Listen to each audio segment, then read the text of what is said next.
3 months. That's how long Clara watched her husband lie to her face.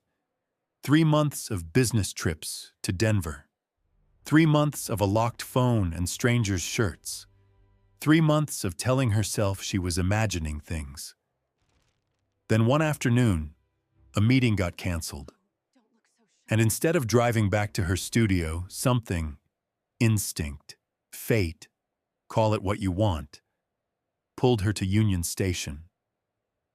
She bought a ticket to Denver without knowing why. She wandered into the city's most expensive mall, not knowing what she was looking for. And then she smelled it. His cologne, the one she had given him for his birthday. She followed it through the gleaming aisles of a luxury department store. And there he was, her husband, with another woman, tender, attentive, completely exposed. What followed was not a screaming match. It was not a tearful breakdown. It was something far more powerful. A woman who finally saw the truth clearly, looked it straight in the eye, and smiled. Sometimes the most devastating response to betrayal isn't anger, it's grace. This story will remind you that self-respect is worth more than any relationship, any deal, any promise ever made under a chandelier with wedding flowers in the air. Like this video, drop a comment below, and subscribe so you never miss a story worth feeling. Share it with someone who needs a reminder of their own worth. This content was manually researched, written, and edited by our team to bring you meaningful stories and real-life lessons. I still can't really process what happened to Jake, my best friend. The story he told me, man, it's the kind of thing that just gets under your skin. And it all blew up in the most public, horribly cliche way possible. It started for him, or at least the beginning of the end started, at a fragrance counter in some ultra-luxe mall in Denver, a whole world away from the life he'd built with Kayla in Chicago.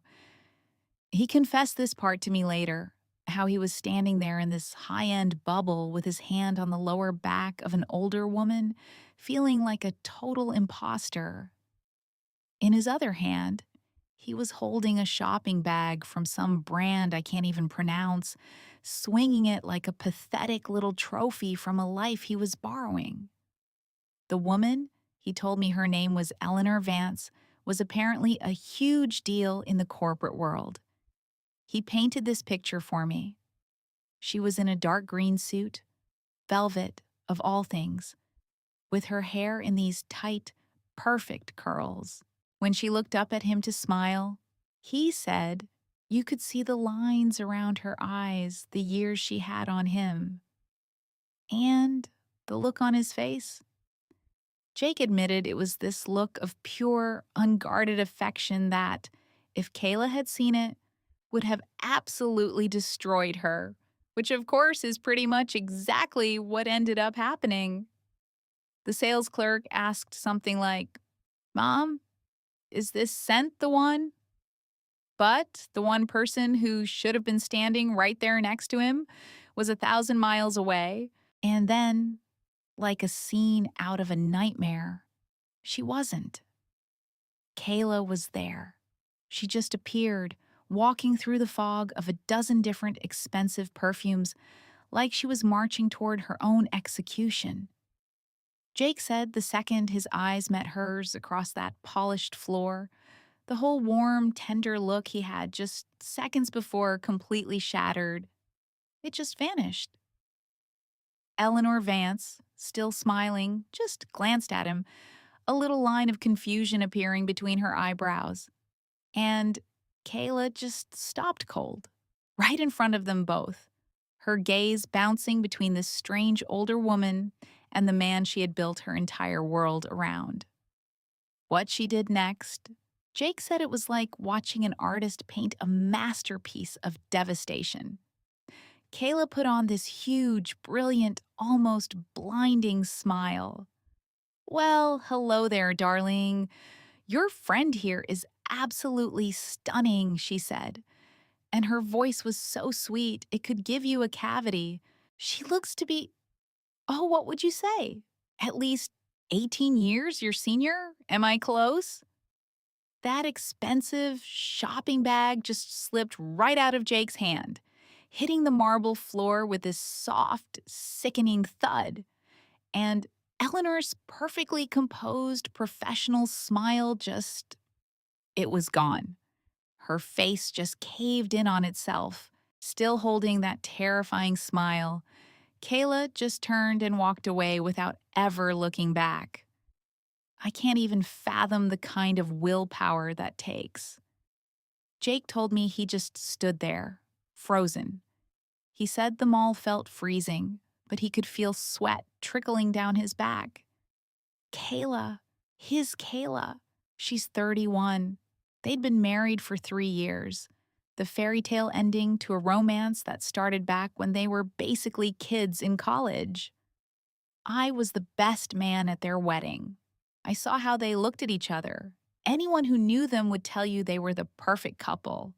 Kayla had her own interior design firm that was really taking off, and Jake was an investment director at a major firm, Vanguard Investments. They were that couple, young, successful, good looking.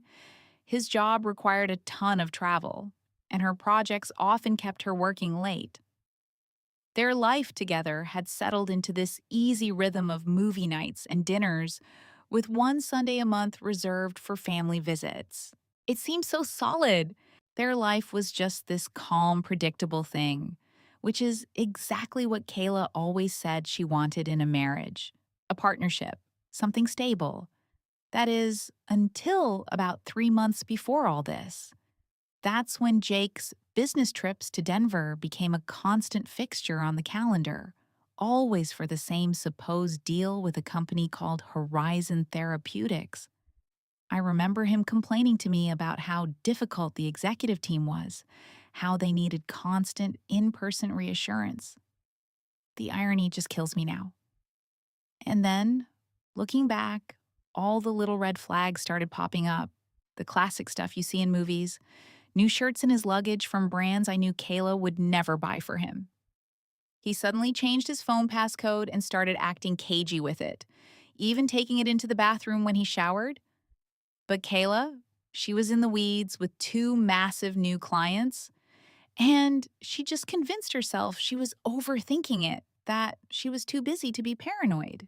She was pulling all-nighters, literally choosing to ignore the alarm bells going off in her head. Then she found the one piece of evidence she couldn't just brush aside. Last Wednesday, while unpacking his suitcase from another Denver trip, she found a crumpled receipt from a high-end department store tucked into a side pocket. The total was a staggering $7,500, and every single item was women's apparel.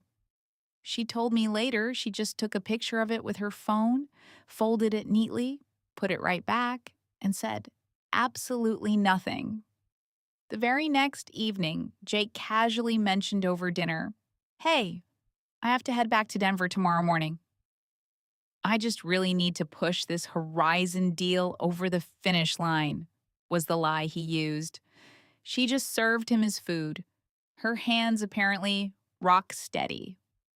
"How long do you think you'll be gone?" she asked. "3 or 4 days, probably," he mumbled, not meeting her eyes. The next morning, one of Kayla's clients canceled a meeting last minute. She left her office, planning to head back to her design studio. But instead, on an impulse she still can't explain, she drove straight to the train station and bought a ticket for Denver. My best friend, Austin, told me he just pictured her on that whole 2-hour drive to Denver.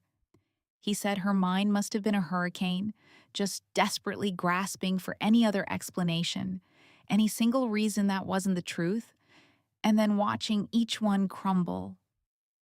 He could almost hear her whispering it to herself in the car, over and over. No, Austin's not like that. He just isn't. I know my boy, and I know how much he loved her.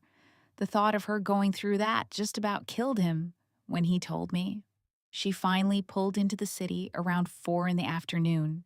She had zero plan, so she just Googled the most expensive shopping center in town and hailed a cab, with no earthly idea what she was even hoping to find. He told me she was just drifting through those high end stores like a ghost, completely numb. And then it hit her, the smell of this cologne he wore, the exact one she'd bought him for his birthday the year before. It sounds like something out of a movie, but he said she literally just followed the scent through the crowd, and it led her straight to him and to the other woman. After the whole ugly scene went down, she just went outside and sat on a bench for what felt like forever. Maybe a half hour, he said. The whole world just went fuzzy and distant around her. Her phone buzzed twice. It was Austin both times. She sent him straight to voicemail.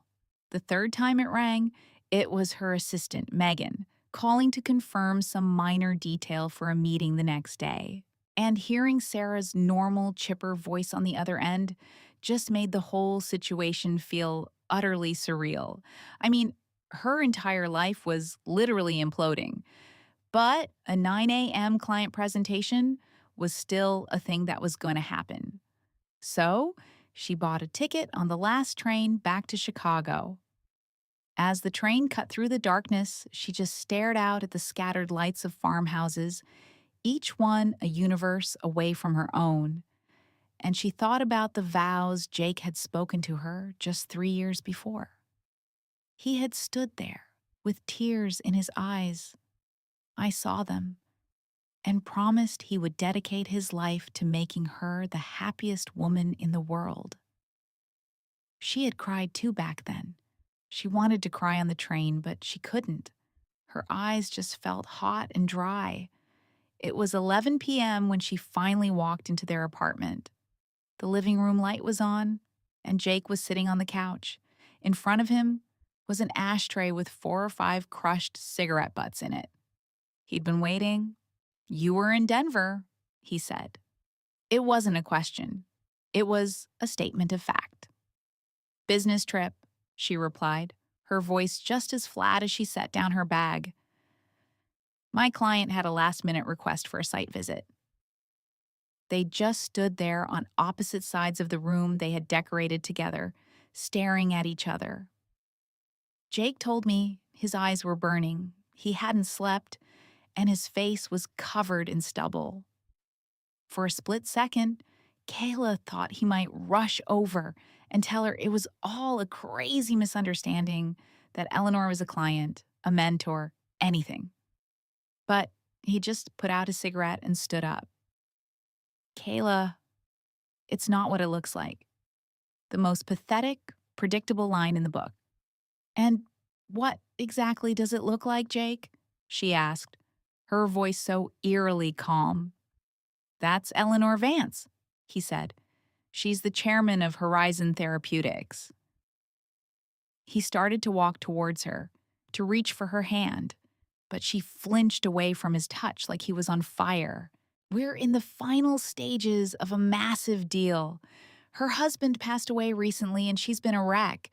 Just incredibly emotionally vulnerable. I was just comforting her, that's it," he finished. And even he knew how hollow it sounded. "And comforting her involves you having your arm wrapped around her waist in public?" Kayla's voice was like ice. "Does it also involve buying her $7,500 in designer clothing?" And Jake's face, he said, just froze. He never imagined she knew about the receipt. It was his checkmate. "That was a corporate entertainment expense," he stammered, his composure completely gone. And Kayla just laughed. It wasn't a happy sound. "Jake, we have been together for 9 years. Do you really, honestly believe I'm that stupid?" He opened his mouth to say something, but there was nothing to say. He had no more lies left. She walked straight past him, into their bedroom, and started packing. She was so methodical, he said. Clothes, makeup, her laptop, project blueprints. Everything went into one huge suitcase. He just stood in the doorway, feeling like a ghost, watching her pack up the life they had built. "Where are you going?" he finally managed to ask her. "I leased a small apartment near my studio a few weeks ago," she said, pulling the zipper closed with a sound that felt deafeningly final. "I was planning to use it as a client meeting space, a showroom." She stood up and faced him. "Looks like it's getting a new purpose now." "Kayla, please, can we just talk about this?" he begged. "Talk about what?" she shot back. "Talk about you being all over a woman who is old enough to be your mother in the middle of a shopping mall? Or we could talk about the lie you fed me for 3 months straight so you could see her in Denver. Or how about we talk about what any of this, what our entire marriage, is even worth to you anymore?" Derek told me his face just went numb, like all the blood had drained right out of it. Kayla dragged that huge suitcase toward the door, and as she passed him, he just reached out, a reflex, and grabbed her wrist. "Let go," she said, and her voice, man. He said it was pure ice. He dropped his hand like he'd been burned.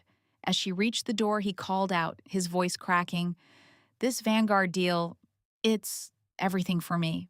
If this goes through, I can finally make partner." He told me she actually stopped and turned around. She gave him this one last, long look, and he said it was like she was trying to see the guy she'd loved for almost a decade. He talked about her eyes, how they used to get lost in his. It gutted him. And then she just asked, her voice flat, "So, you're trading me our entire marriage for a damn promotion?" "It's not a trade," he yelled after her, his voice just completely breaking with a desperation that I could still hear when he called me later that night. "Look, I'm telling you this because you're my friend. And you need to know what happened to Derek. I'll never forget the call I got from him that night. He was completely shattered. He'd gotten himself tangled in a mess so tight he couldn't see his way out. He was describing this scene to me, cornered outside their apartment elevator, just trying to reason with his wife, Kayla. He was pleading with her, saying things like, "Just give me a little more time. I have to see this deal through. Then I swear it's over with her. I'll end it for good." And Kayla, she just stared at him. He said the silence was the loudest thing he'd ever heard, broken only by the ding of the elevator arriving. Then she leaned in, her voice a whisper, and said, "Derek, you absolutely disgust me." The door slid shut, and he just stood there, watching her disappear. He told me it felt like his whole world just buckled and vanished right in front of him. Now, get this. While he's upstairs falling apart, Kayla gets down to the parking garage, that cold, echoey concrete space. She throws her luggage into her car, gets in, and just slumps against the steering wheel, completely breaking down. The only light is from the dashboard, this cold digital glow. And right then, in that exact moment of devastation, her phone lights up. It's a notification from her bank. A wire transfer just landed in her account. The amount, $100,000, an absolutely staggering sum appearing out of the ether on the worst night of her life. And the note on the transfer? Just 2 words.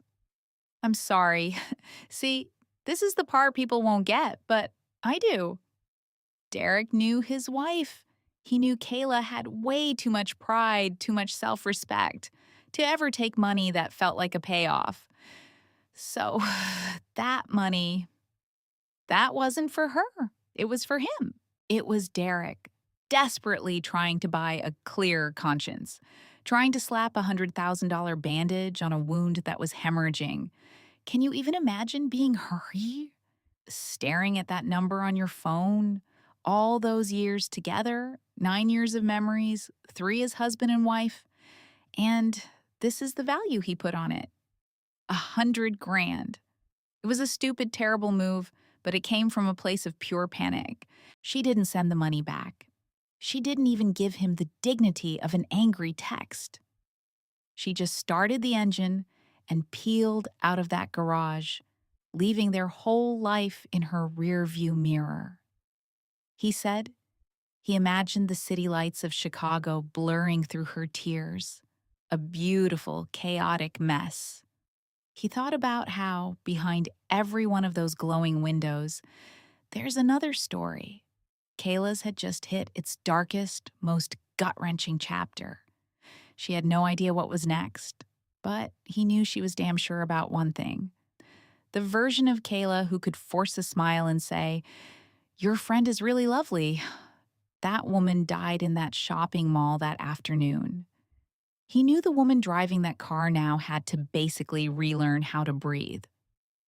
He found out later where she went. Her new place was a shock to the system, colder and more sterile than he could have ever imagined for her.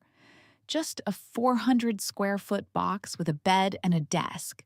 She just dropped her suitcase and fired up her laptop, only to be met with 13 emails, all screaming for her attention. So, what does she do? He pictured her making a cup of instant coffee and just firing off replies, a perfect machine of professionalism, pretending that day was just another Tuesday. It was 2 in the morning when she finally closed the laptop and lay down on that unfamiliar, hard bed, just staring at the blank ceiling. But he told me, with this broken voice, that when she closed her eyes, all she could possibly see was his hand on another woman's back. She'd see the guilt in his eyes as he looked at her, and she could probably feel the phantom weight of her wedding ring, that pale, naked mark on her finger. That's when her phone started ringing again. It was him. She didn't answer. Okay, so we have to back up a little, because the story of how Kayla's entire world came crashing down really ignited with the blue light of a phone screen in some generic hotel room in Denver. It was a text from a number she didn't recognize. The name Victoria Vance appeared above a message that was as cold as it was terrifying. "We need to talk." Kayla didn't reply. He heard she couldn't even bring herself to delete it. She just silenced her phone and turned away from it. From what he told me, their marriage wasn't just on the rocks when she got on that plane. In her mind, it was already dead and buried. But that's the thing about endings. They're never actually the end. They're just the beginning of whatever comes next. That night, she probably couldn't sleep. Her mind was likely just playing a highlight reel of everything she and Derek had built and then destroyed. I can almost picture her dreaming they were back in college. There he was, Derek, my friend, standing by the football field, sweat dripping down his face in the summer heat, holding 2 ice cream cones that were already melting. He was waiting for her, his white t-shirt stuck to his back. Just a simple, perfect memory of a kid who was so completely in love with her. But then a memory like that just shatters, right?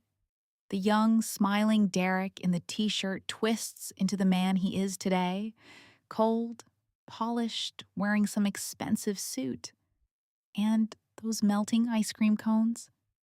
They reform in his hands into a thick shareholder agreement.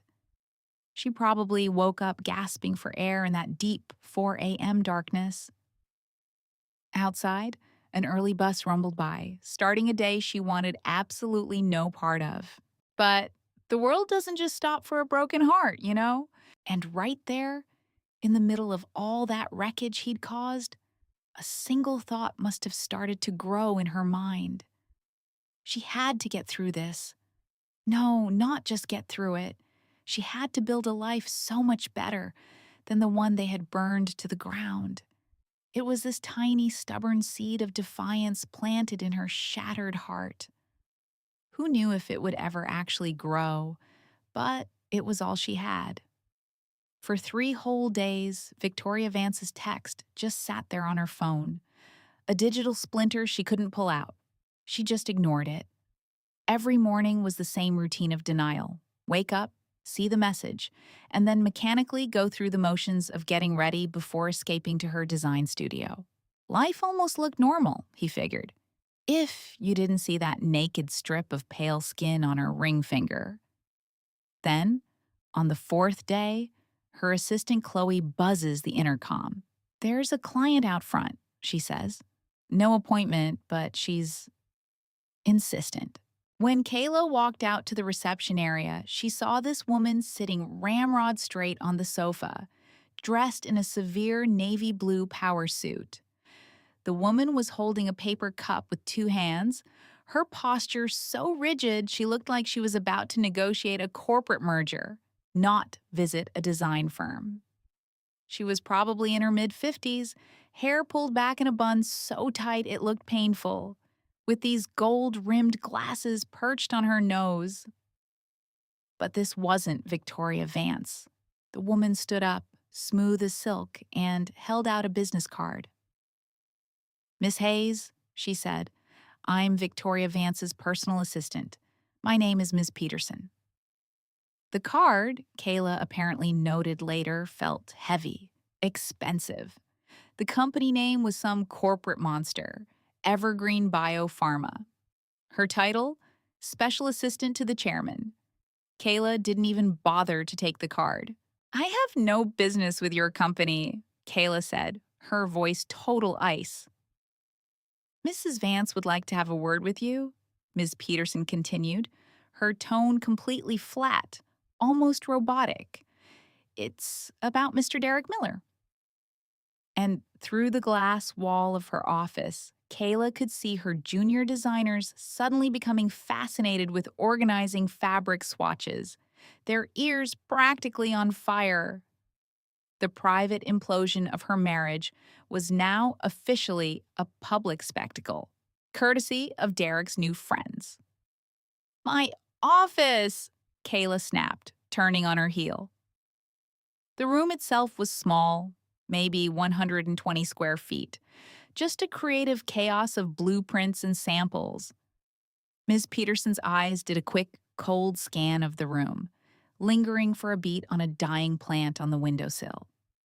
She didn't even sit. "Mrs. Vance wanted me to tell you that her relationship with Mr. Miller is, and has always been, strictly professional." The words sounded like they were pulled directly from some crisis PR handbook. Kayla just slid open a drawer, pulled out a pack of cigarettes she'd started again after 2 years clean, and lit one. The smoke, I imagine, was a shield.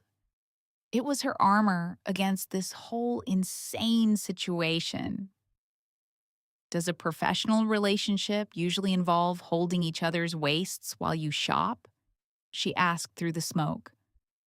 "Mrs. Vance's husband passed away 3 months ago," Ms. Peterson said, reciting the exact same pathetic excuse Derek had tried to use on her. "She's been under enormous emotional distress. As the project lead, Mr. Miller was simply offering appropriate support to a client." Kayla let out this sharp, bitter laugh. "Wow, Evergreen Biopharma must have an incredible benefits package. Is taking clients to the mall part of the job description now?" For the very first time, a tiny crack appeared in Ms. Peterson's perfect poker face. She reached into a briefcase, pulled out a thick envelope, and placed it squarely on Kayla's desk. "Mrs. Vance sends her deepest apologies for any distress this situation has caused you. This is a token of that apology." Kayla just stared at the envelope. It was thick enough to hold $100,000 in cash. Another pathetic, insulting attempt to buy their way out of the mess they'd all made. And then she just laughs. But man, it wasn't a real laugh. Derek told me it was this raw, jagged sound that had zero joy in it. Just pure, uncut disbelief. So, this is the playbook, huh? She said, her voice dripping with ice. My marriage gets a buyout, paid in installments. How progressive.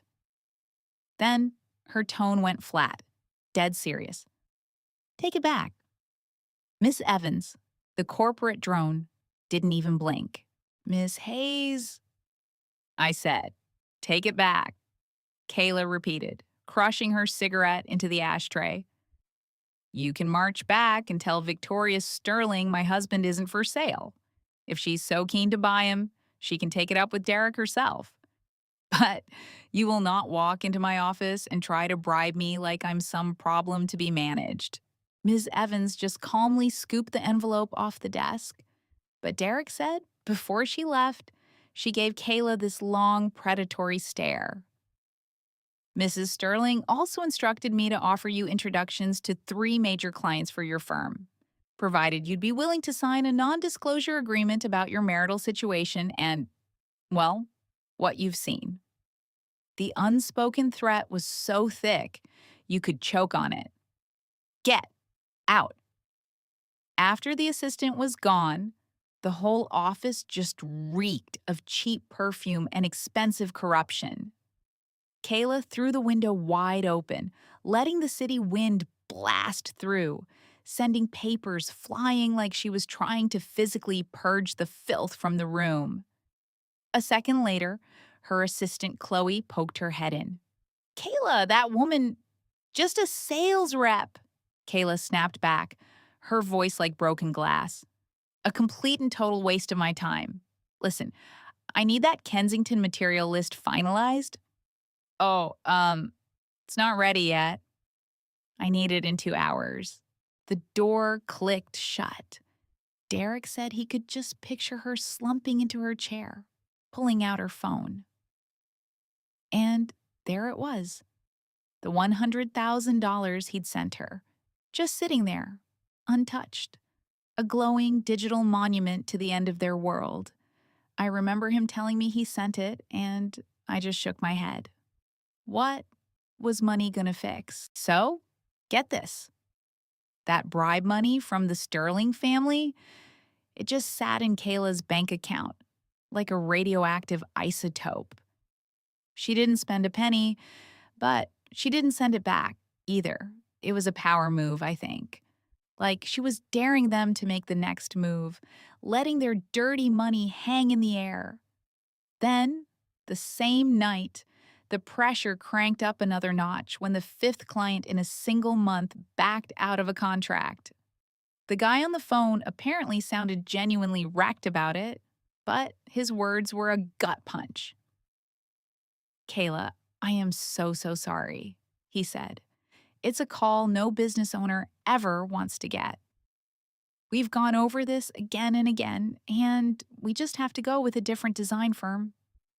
Kayla fought to keep her voice steady, to hide the fact that a lead weight had just materialized in her stomach. But the excuse she got was the same flimsy garbage she'd been hearing for weeks. It's just, a stylistic mismatch. Again, my sincere apologies. After the call, she was just staring at her project board. It was the 3rd major deal to vaporize that week for no logical reason. The first 2 companies at least tried to spin a believable story. But this felt personal. This felt like an execution. This last guy didn't even bother with a decent lie. Her firm was her entire world, man. 4 years old, built from the ground up with a reputation that was rock solid. This flood of cancellations wasn't just a string of bad luck. It was a coordinated demolition. So she called Mike, her main material supplier, a guy she'd trusted for years. I knew him a little solid dude. She did the whole pleasantry dance before getting straight to the point. Mike, have you heard anything? Any chatter out there about my firm? And then, silence.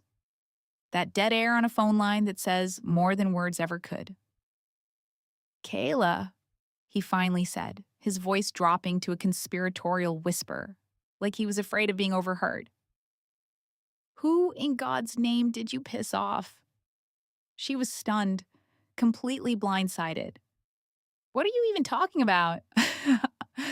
Look, the word on the street is your last few projects were total train wrecks. Shoddy work, you're blowing through budgets, fighting with clients. Mike's voice was barely audible now. And the stories are specific, Kayla. Detailed. I know it's not how you work, but once that kind of rumor gets out, it sticks, you know? Gossip in this industry spreads faster than a wildfire. Who's spreading it? That, I don't know. Just watch your back. In this business, your name is all you have. After they hung up, she just sat there in the dark as the sun went down, the city lights flickering on like a million tiny, indifferent stars.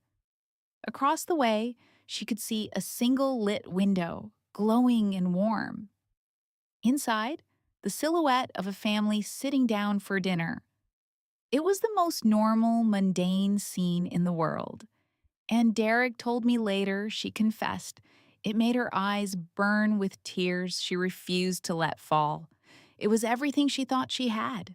And right on cue, as if summoned by her misery, her phone buzzed, shattering the quiet.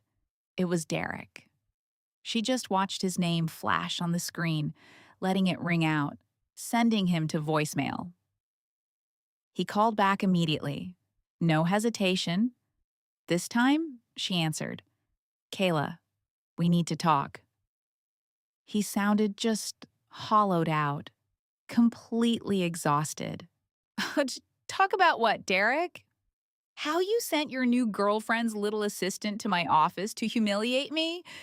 Or should we discuss how you're apparently trying to systematically dismantle my entire career? For a moment, there was just static.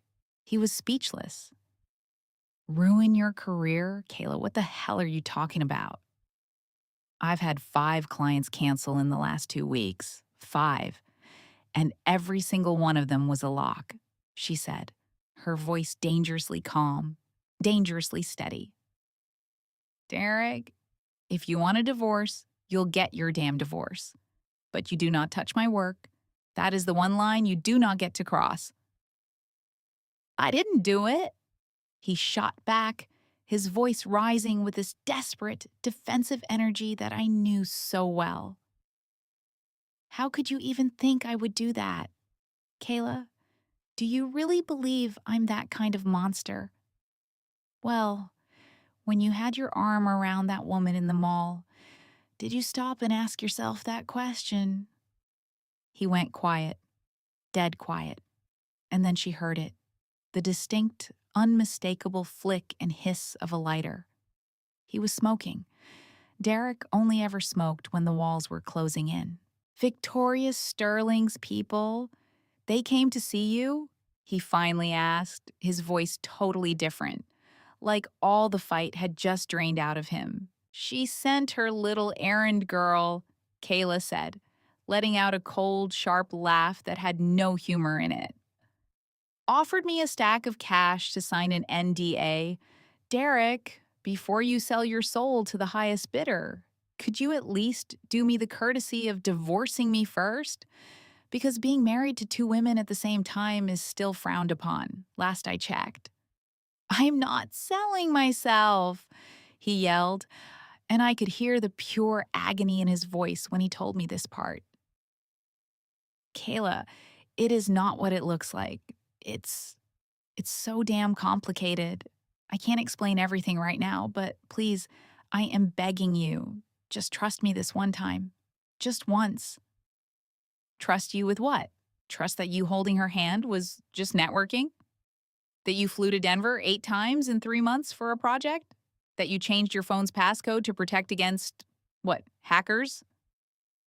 Her voice was finally starting to shake, filled with this toxic mix of rage and a hurt so deep it was bottomless.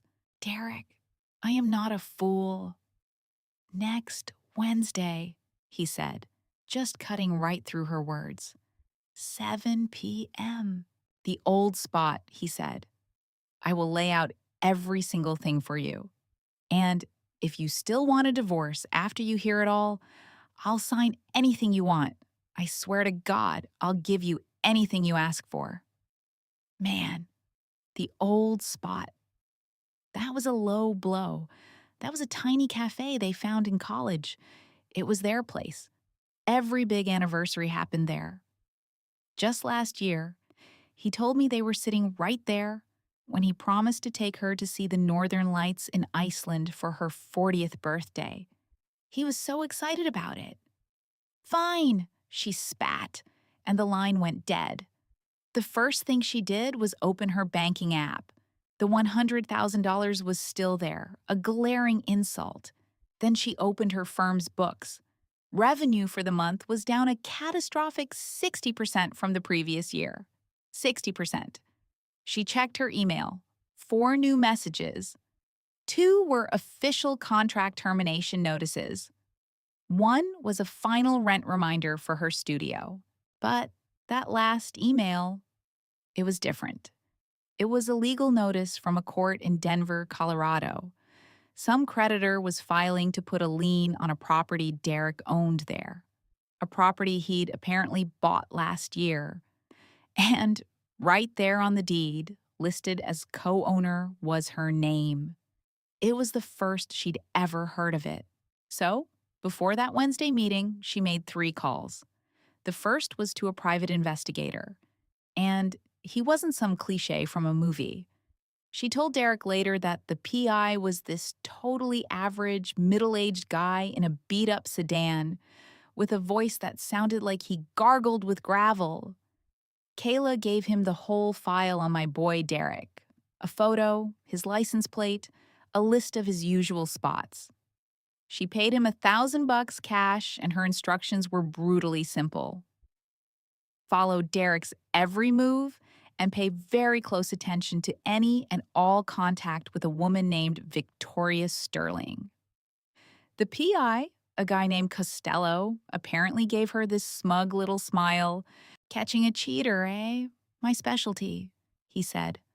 But Kayla shut him down cold, her voice low and intense. Not just a cheater who was involved with a woman old enough to be his mother. She said Costello's whole vibe changed in a split second. The confidence faltered, and this look of genuine confusion washed over his face. She didn't explain.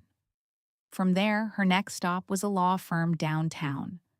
A college friend recommended a shark of a divorce attorney named Ms. Albright, a sharp, composed woman with a killer haircut and an office lined with awards.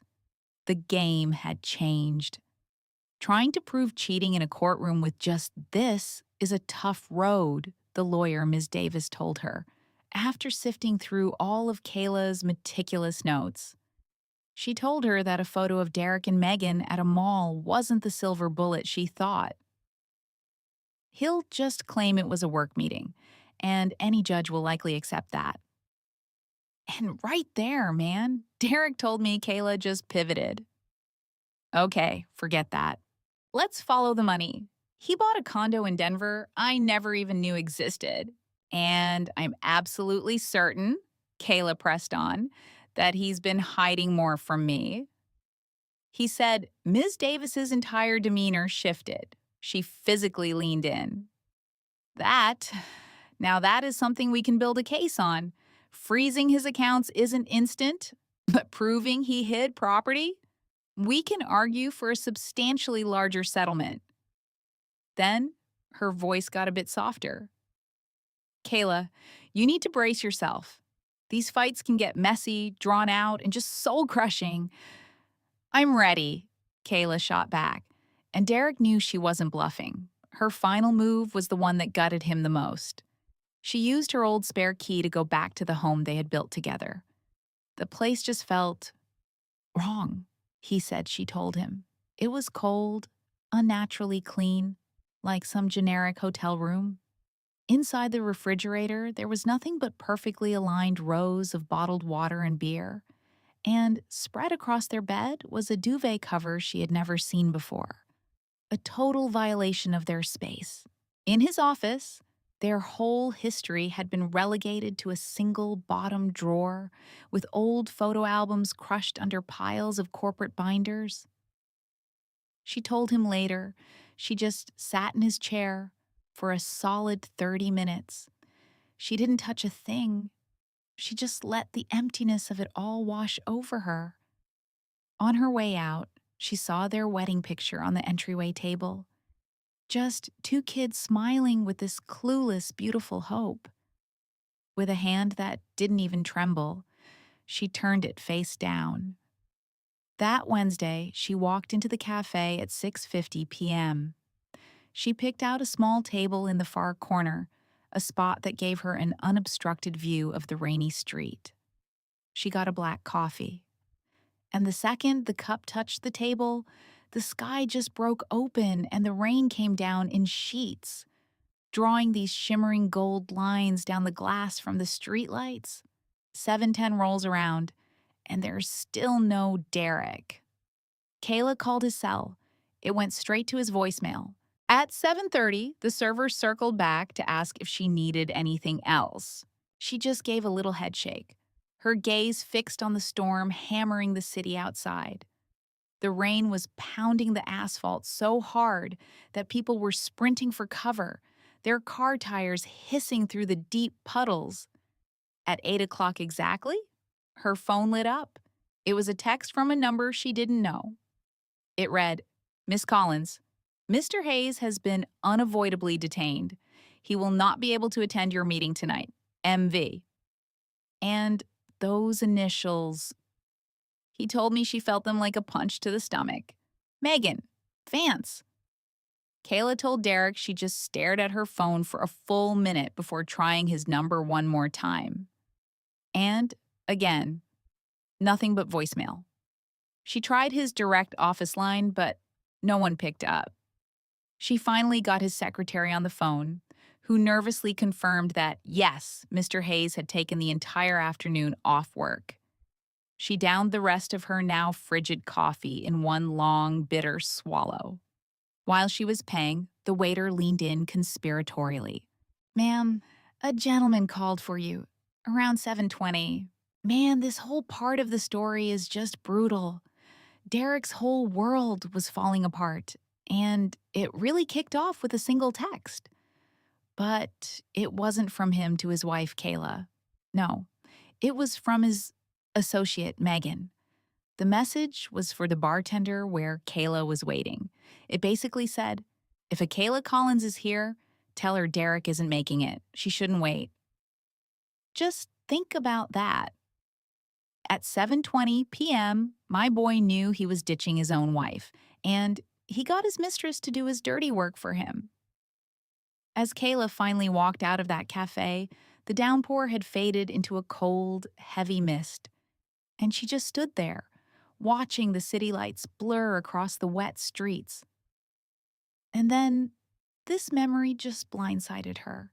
She was suddenly back in college, maybe her junior year, standing on this very corner. And Derek was there, angling his umbrella so she wouldn't get a single drop of rain on her, letting his own shirt get soaked through.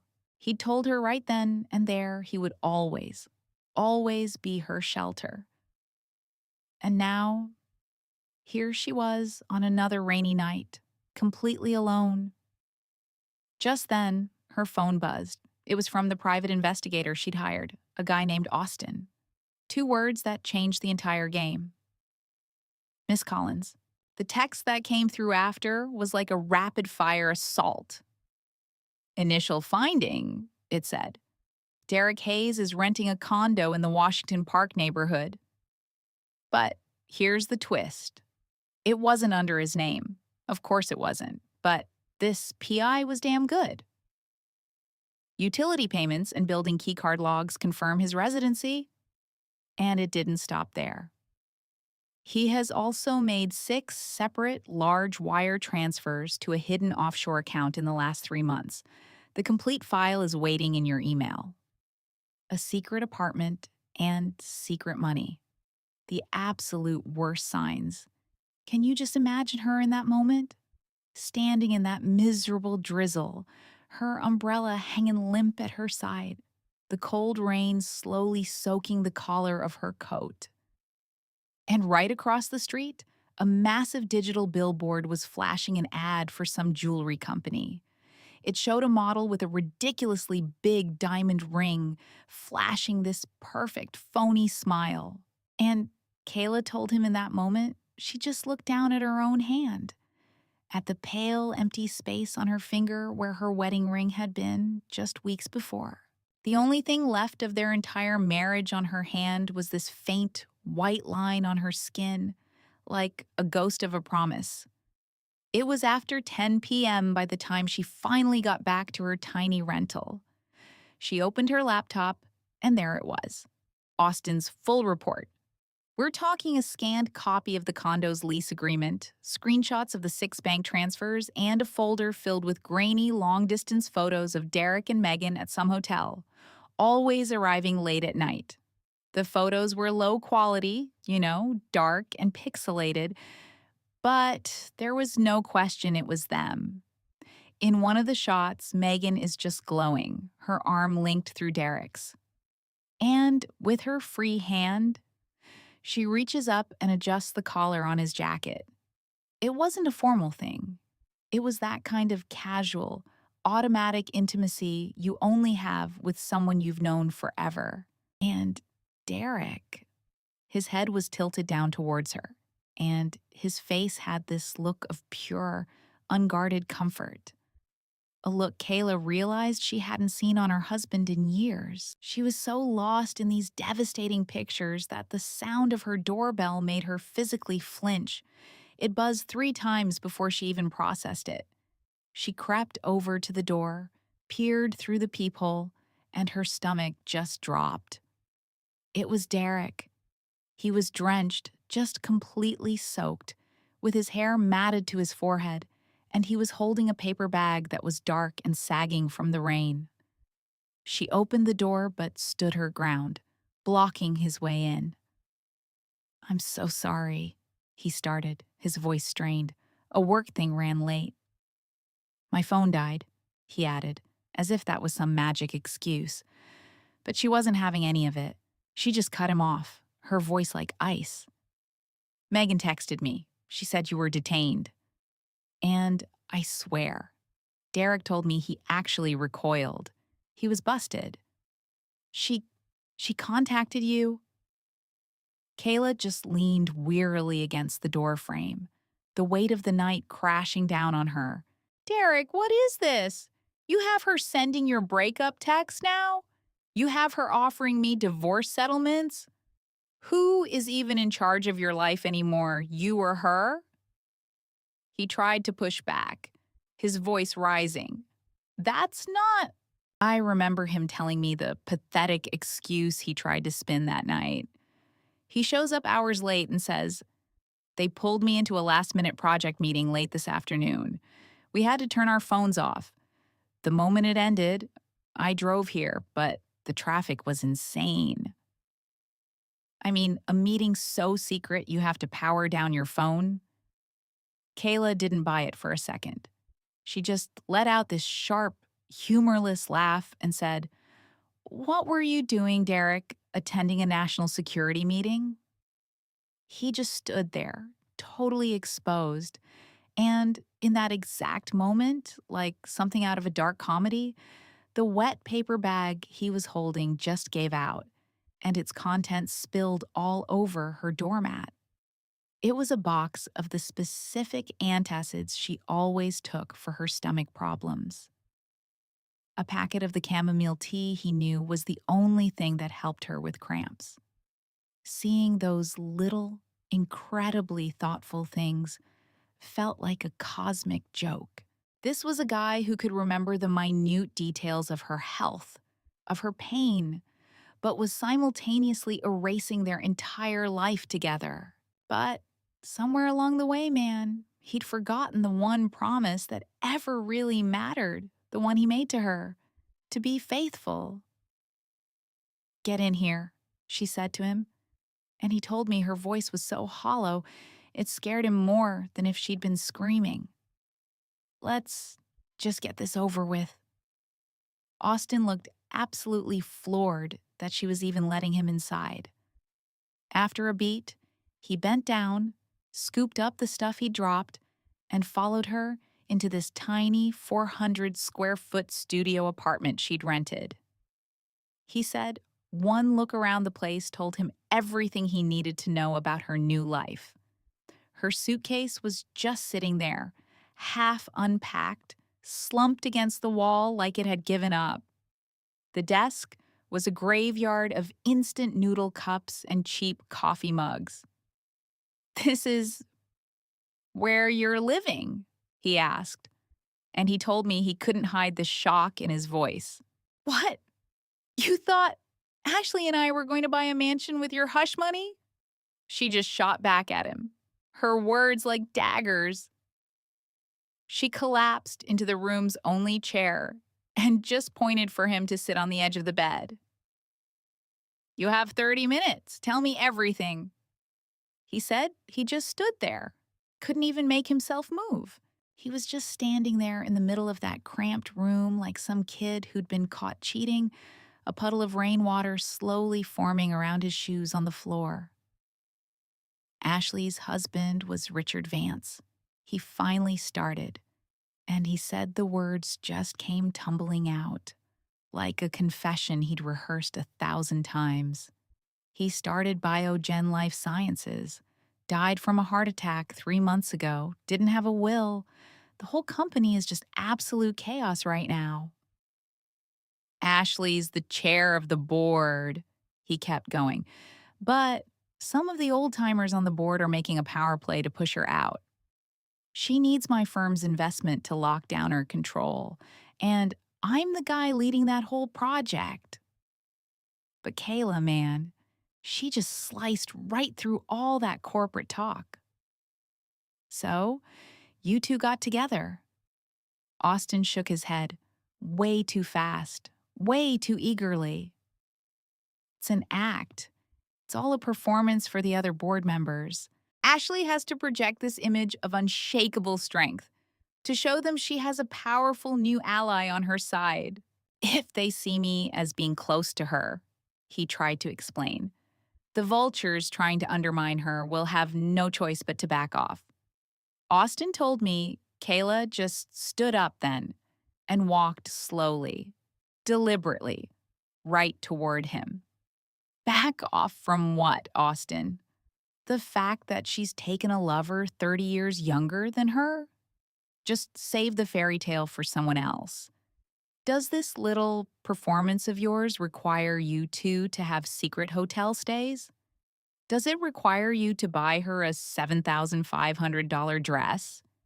Does it require you to have a secret condo here in Denver that you never thought to mention to your wife? He said his face just went ghost white. "How did you know about the condo?" He stammered, completely blindsided. A sharp, ugly laugh escaped her lips. "Did you honestly think you were that clever, Austin? We were married for 3 years. I know every single one of your tells. So either you start telling me the truth right now, or you can get the hell out. And I will see you in court." A thick, crushing silence filled that tiny apartment, broken only by the rattle of the window air conditioner and the relentless sound of the rain drumming against the glass. Austin's eyes just fell to the floor, and he told me Kayla could probably see his hands were shaking. After what felt like a lifetime, he finally looked up at her, his eyes totally bloodshot and defeated. "The condo. Richard Vance bought it before he died. It's registered under the name of one of Ashley's distant cousins. After he passed away, she wanted to sign it over to me, sort of as payment for my help." "Payment for what kind of help?" Kayla pressed him, refusing to let him look away.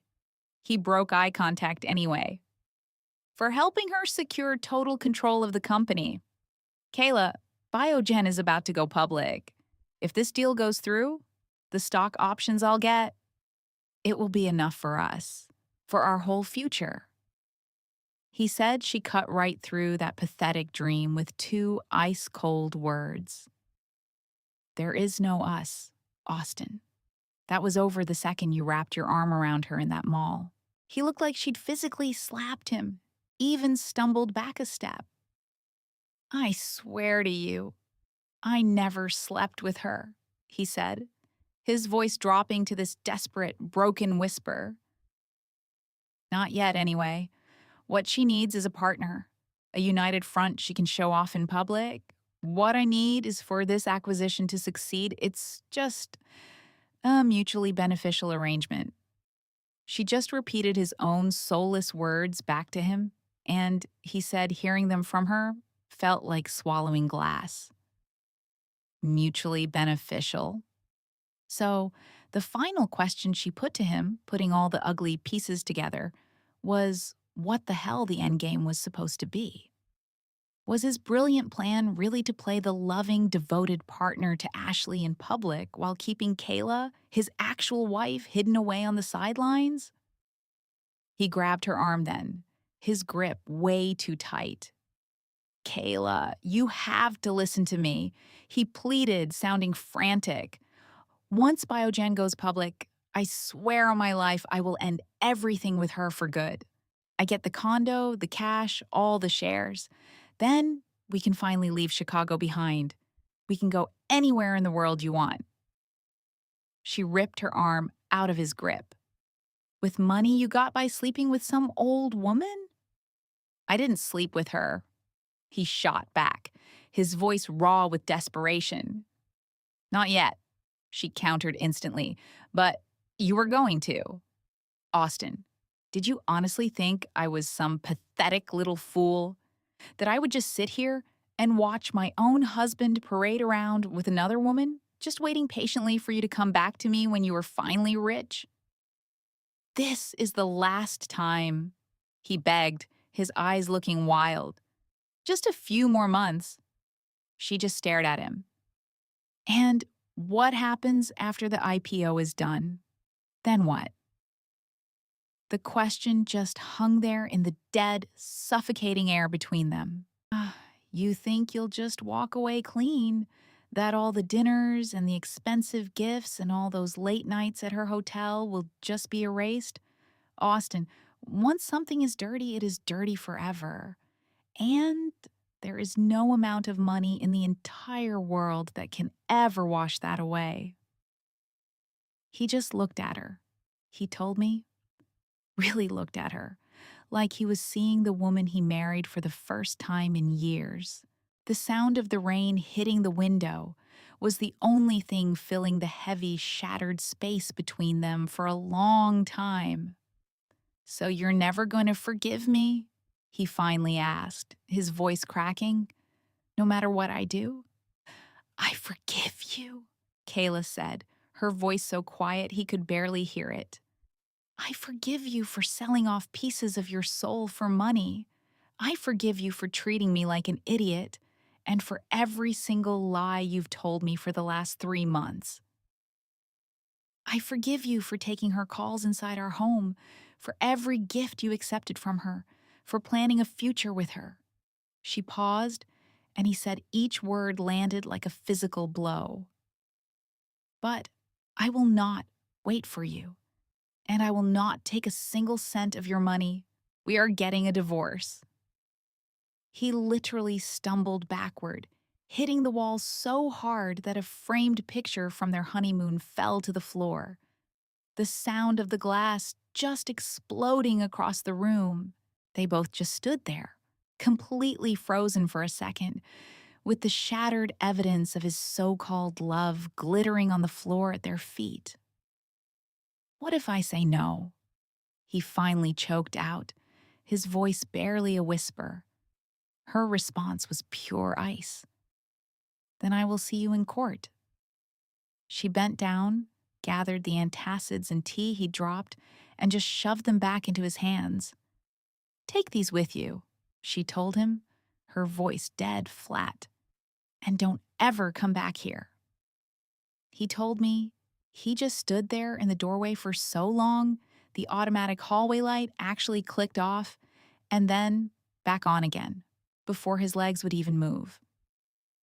Kayla, you're going to regret this, was the last thing he ever said to her as her husband. I already do, she fired back, her voice completely solid. I regret not slapping you right there in the mall when I saw you with her. And with that, the door clicked shut between them forever. He learned later that she just slumped against it on the other side, sliding down to the cold floor, her hands shaking so badly she couldn't make them stop.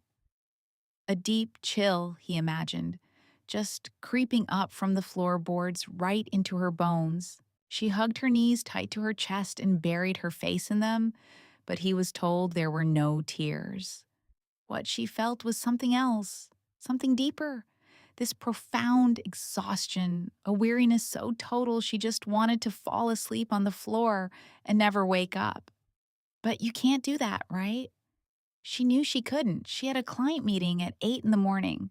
She had blueprints that needed fixing, materials that had to be chosen. Life doesn't just hit pause because your entire world has just been detonated. It just keeps shoving you forward, whether you're bleeding out on the floor or not. And that's when her phone screen lit up the dark room.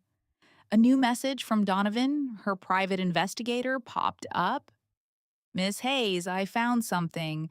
There's an offshore account in Austin's name showing large, frequent transfers over the last 3 months.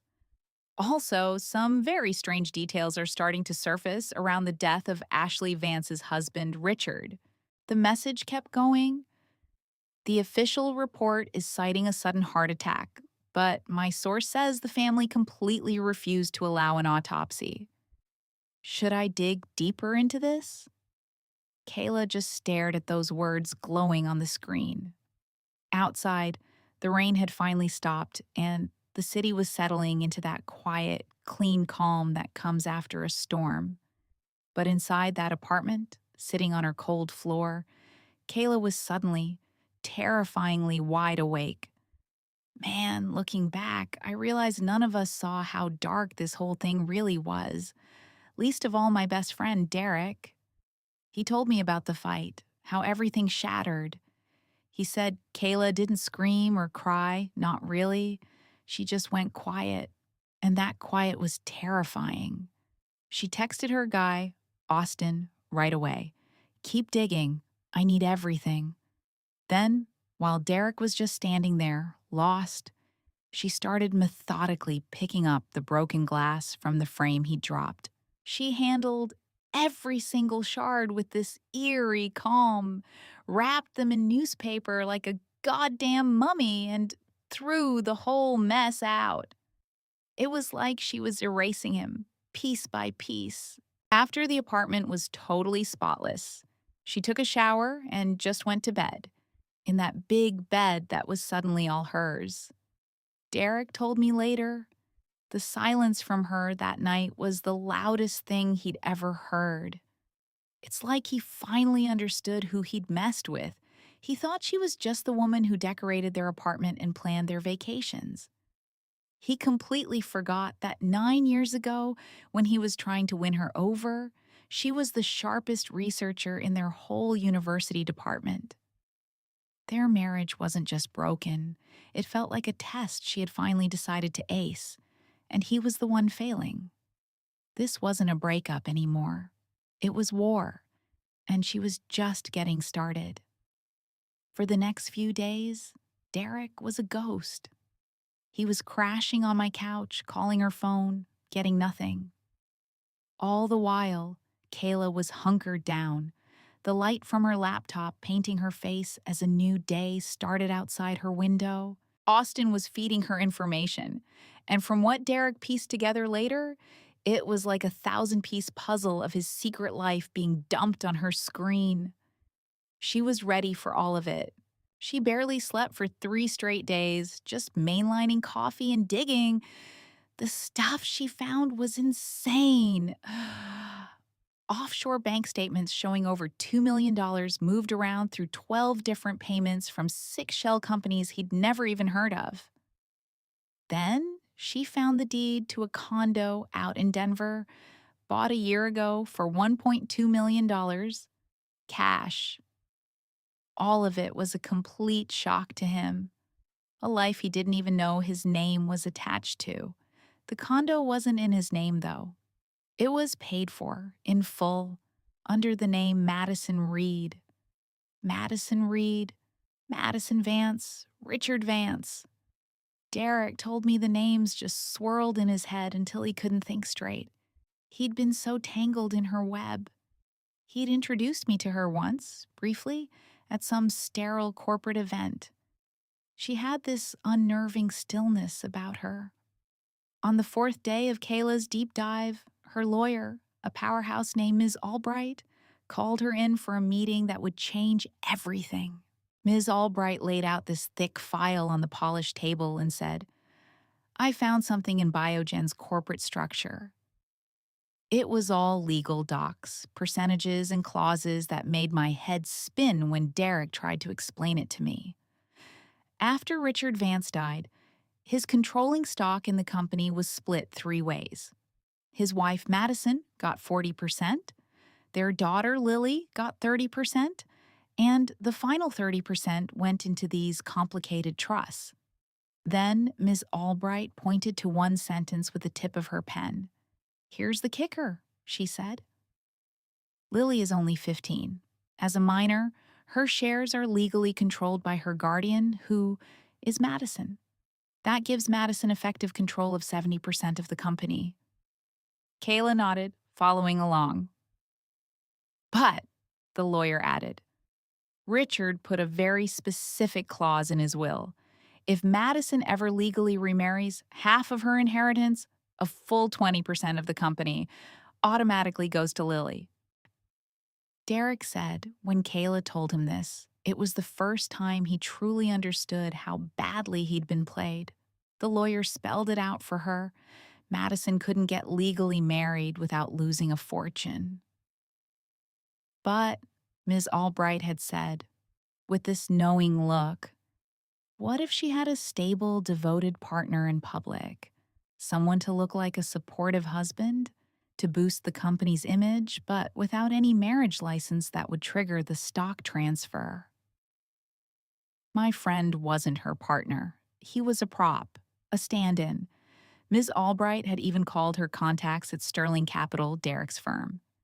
They were handling the financing for Biogen, but the partner in charge wasn't Derek at all. It was someone way more senior. In fact, every single one of Derek's expense reports for his business trips to Denver had been rejected internally. The firm had never officially sent him there. He was funding this entire lie himself. The whole world must have gone silent for Kayla in that moment. She just held her coffee cup, her knuckles turning white. "He was lying to me," she said, her voice completely flat. "The whole time, about everything." Ms. Albright told her gently, "He might be lying to more than just you. Kayla, you need to file for divorce immediately and petition the court to freeze his assets, whatever is left of them. The only real assets we can find are your shared apartment and his car," the lawyer told her. "Everything else, it's just gone. If you wait, you could end up with nothing."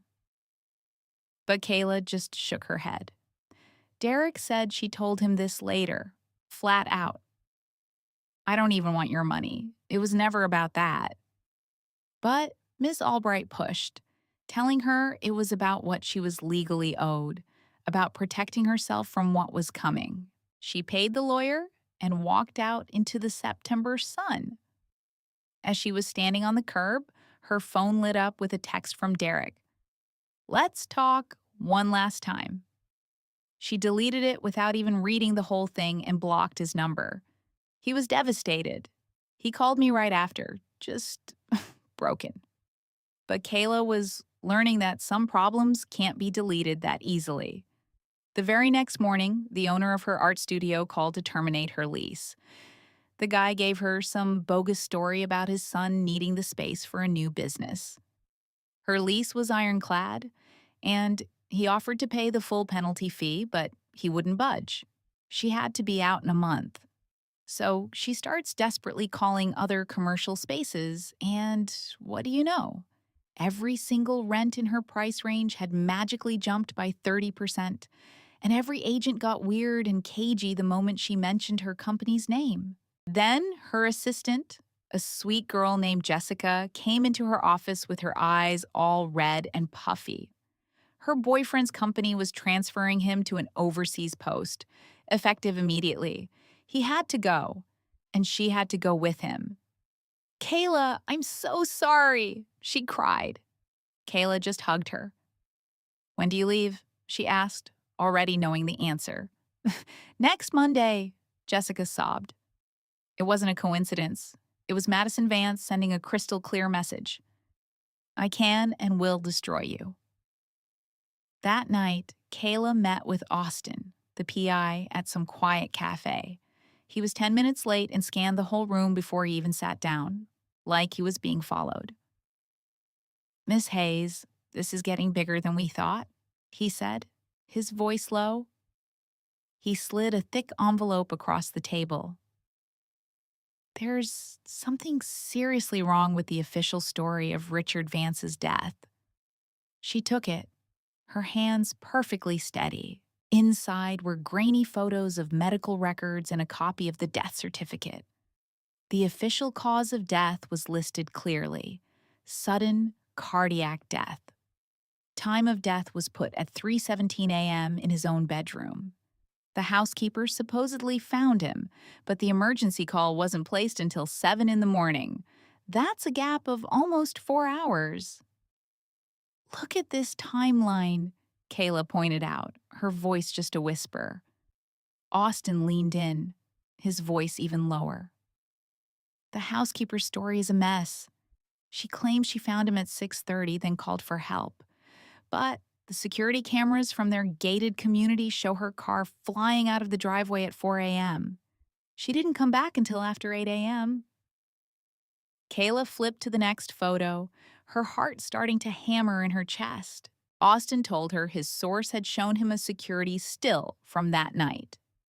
It was a blurry image of a figure slipping out of a side gate of the Vance property, a dark duffel bag slung over their shoulder.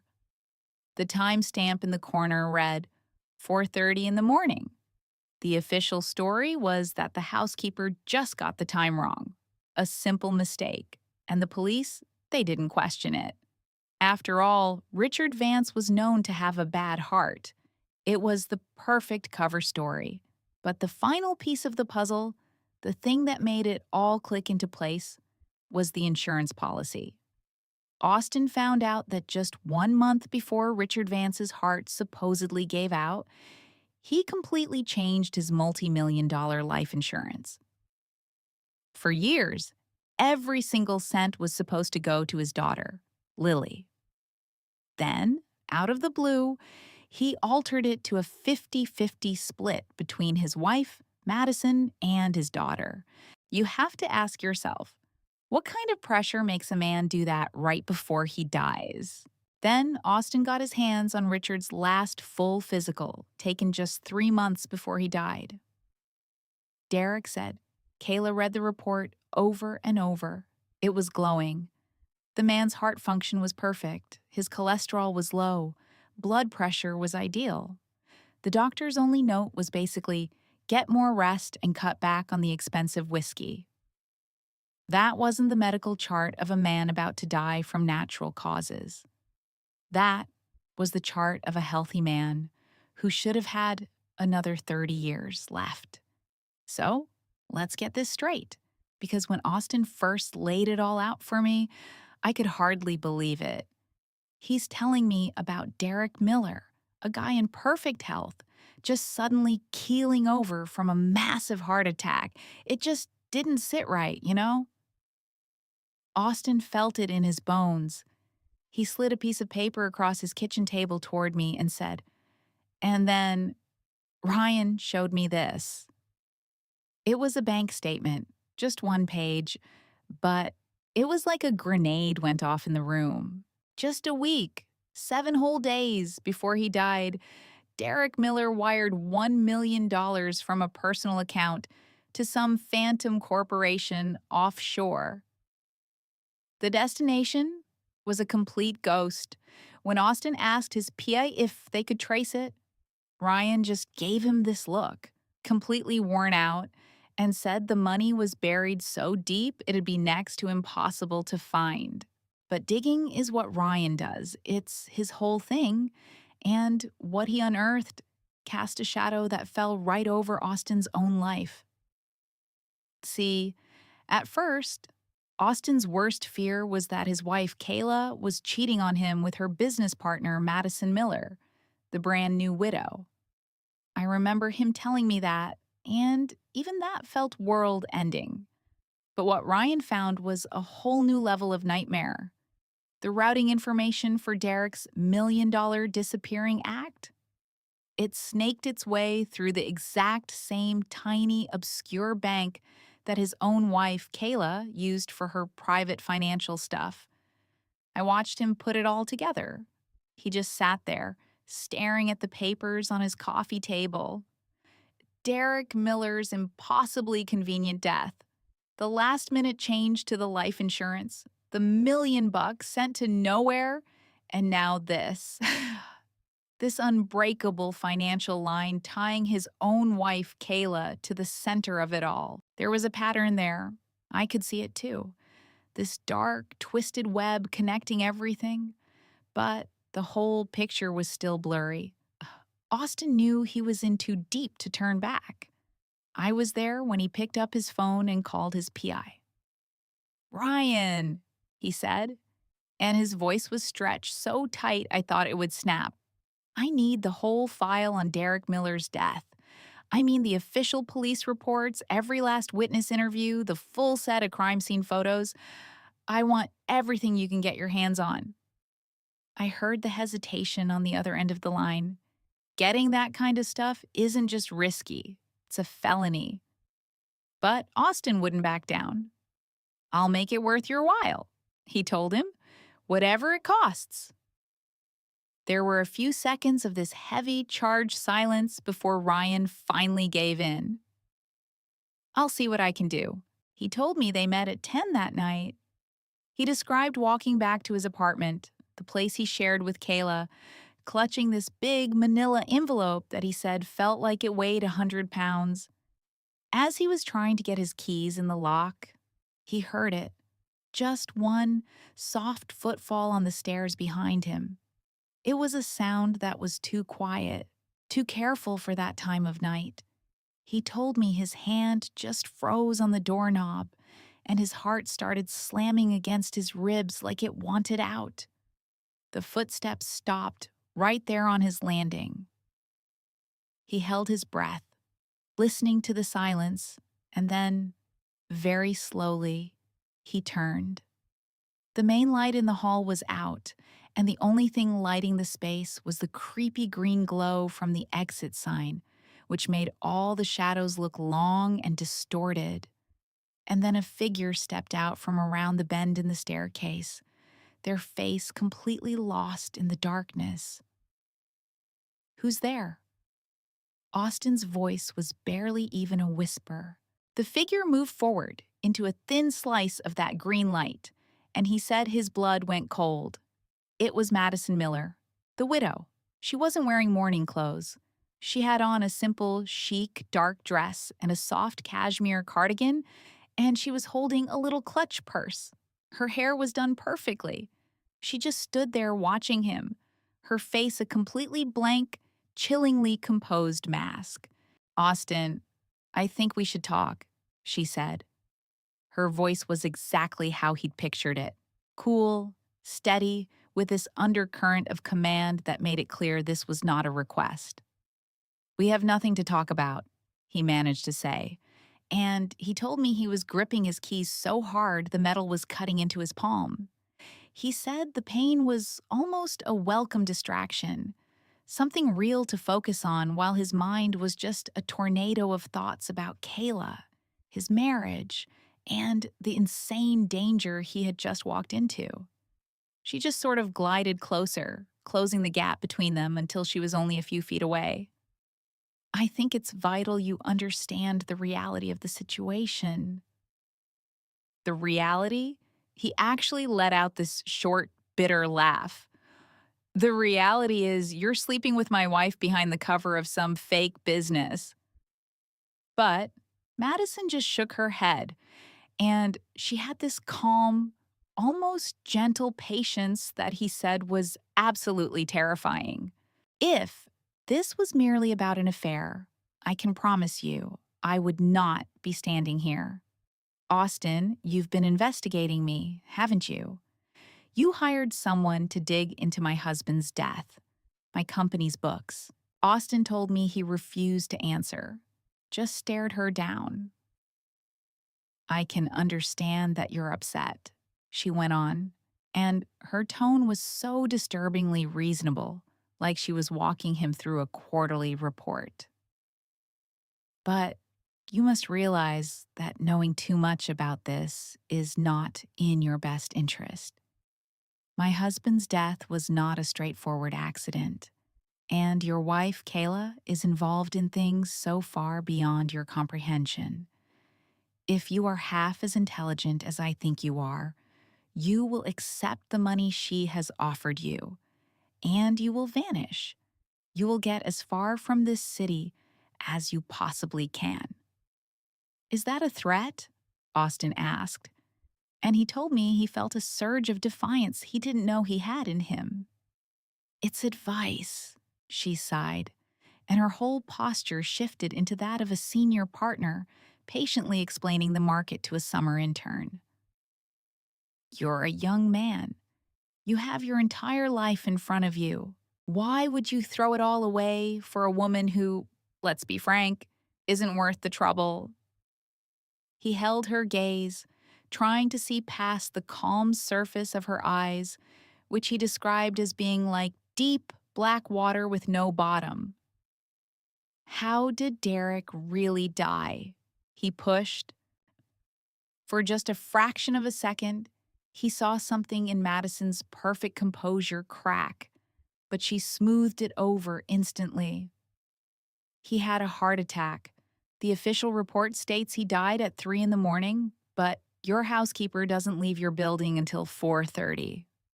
Austin countered, laying out each word deliberately. The 911 call wasn't made until 7 a.m.? So tell me, Madison, what exactly happened in those 3 hours? The silence that hung in the air after he said that was so complete. Austin said he could hear the blood pounding in his own ears. Madison just watched him, and behind those cold, steady eyes, a new kind of light started to flicker. He couldn't tell if it was surprise or if it was calculation. Exactly how much do you know? She finally asked, her voice dropping to a low, conspiratorial whisper. I know enough to be sure it wasn't an accident, he said. And I know enough to be sure that my wife's involvement with you is about something much, much bigger and a whole lot dirtier than just money. They were frozen in this silent standoff, the air thick with everything left unsaid. The green light from the exit sign washed over her face, making her look sickly and almost inhuman. For one terrifying moment, Austin was positive she was about to attack him, to rip the envelope from his hand or just finish things right there. But instead, she smiled. A small, deeply unsettling smile that seemed to echo in the dead silence of the hallway. Austin, she said, you are significantly more clever than I was told. Clever people sometimes have a bad habit of meeting unfortunate ends. He shot back, refusing to be intimidated. She looked him over, a long, quiet appraisal, then took a business card from her clutch. She set it gently on the hallway railing. If you decide you want to be smart, call this number, $5 million. You sign an NDA and you leave Chicago for good. Consider this your first and last chance. And with that, she turned and walked away, the sharp clicks of her heels on the stairs fading into the dark. Austin told me he grabbed the card off the railing the second she was gone. It was plain white, with only a string of numbers printed on it. No name, no company logo, nothing.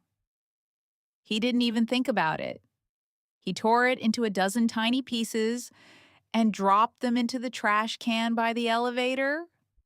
He got into his apartment, slammed the door, and shot both deadbolts.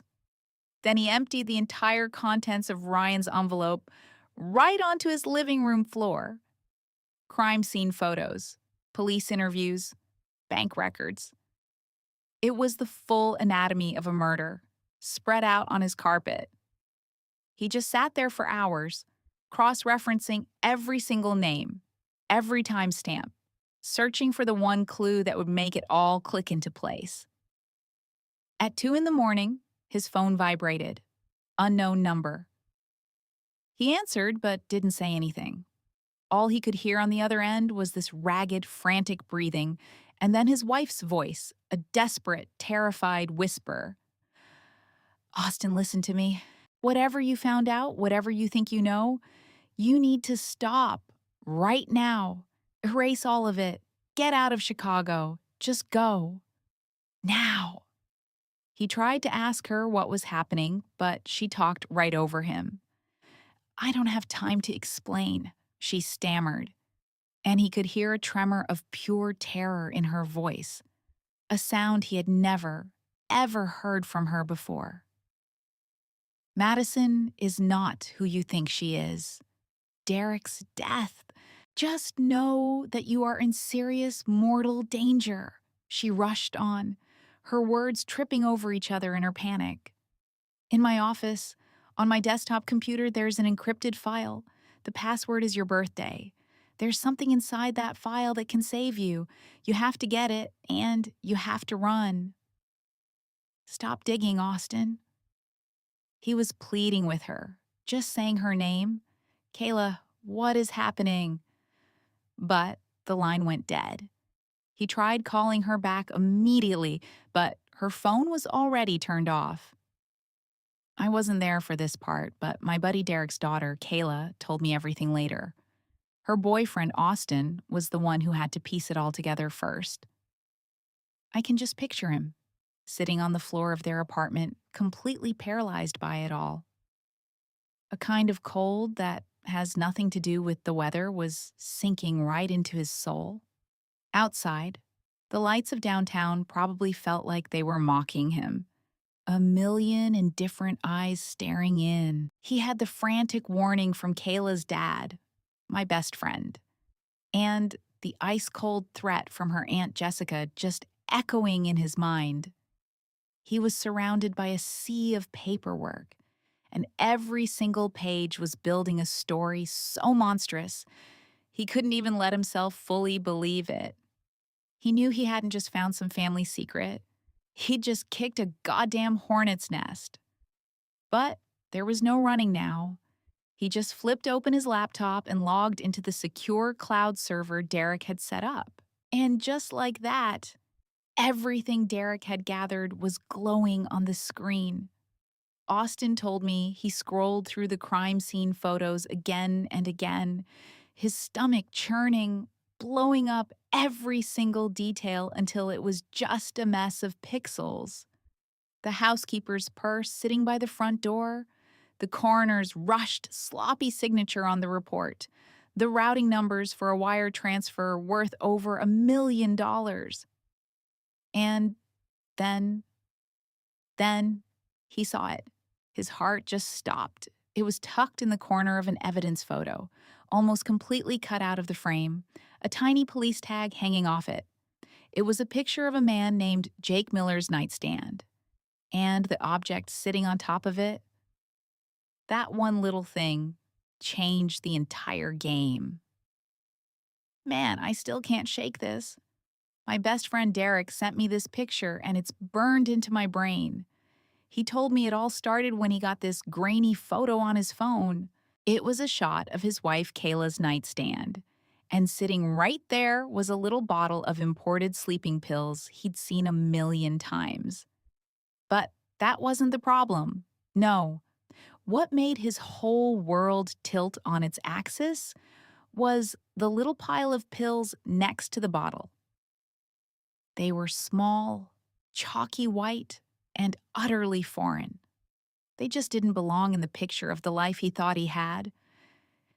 He told me he remembered pinching to zoom, his fingers trembling, the screen blurring into a mess of pixels as he tried to figure out what the hell he was looking at. And then he saw it, something that made the blood drain from his face. These little white pills had tiny, almost invisible markings etched into them, the kind you see on seriously controlled substances. His heart, he said, just started kicking against his ribs like it wanted out. He scrambled for his laptop, his fingers fumbling on the keys, and started Googling like a madman, typing in every possible description he could pull from that blurry image.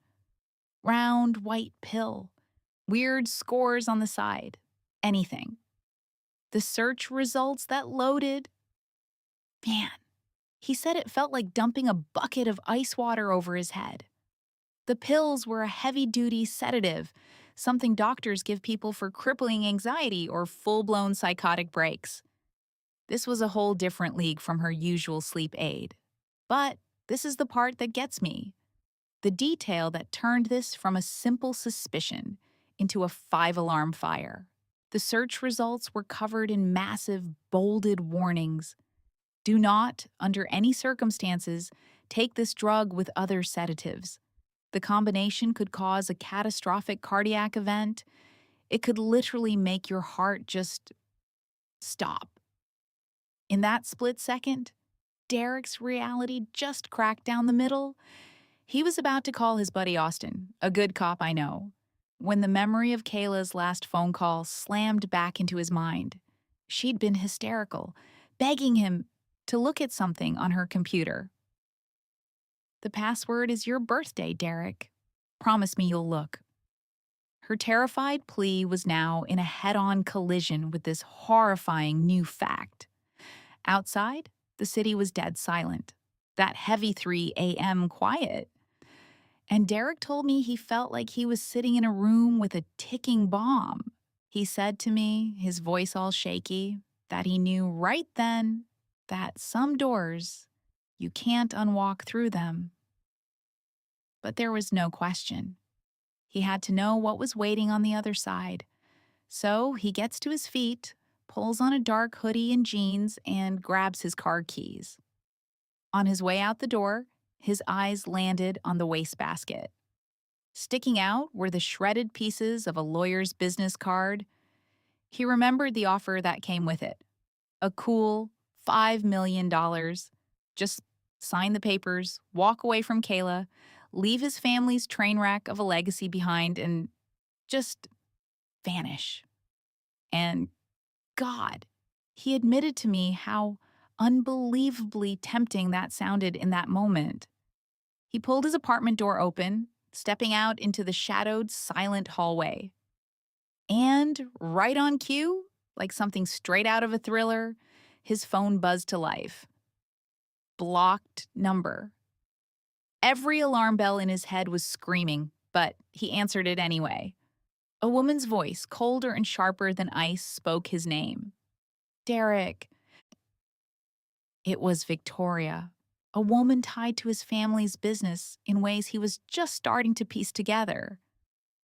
It appears, she said, all the syrupy politeness stripped away, that you're on the verge of making a monumentally stupid choice.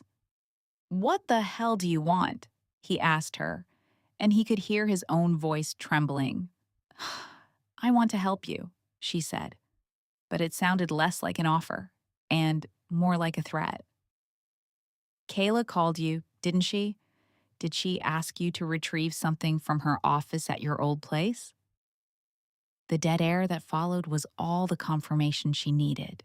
Don't go there, Derek. Victoria's voice dropped into a low, menacing whisper that sent chills down his spine.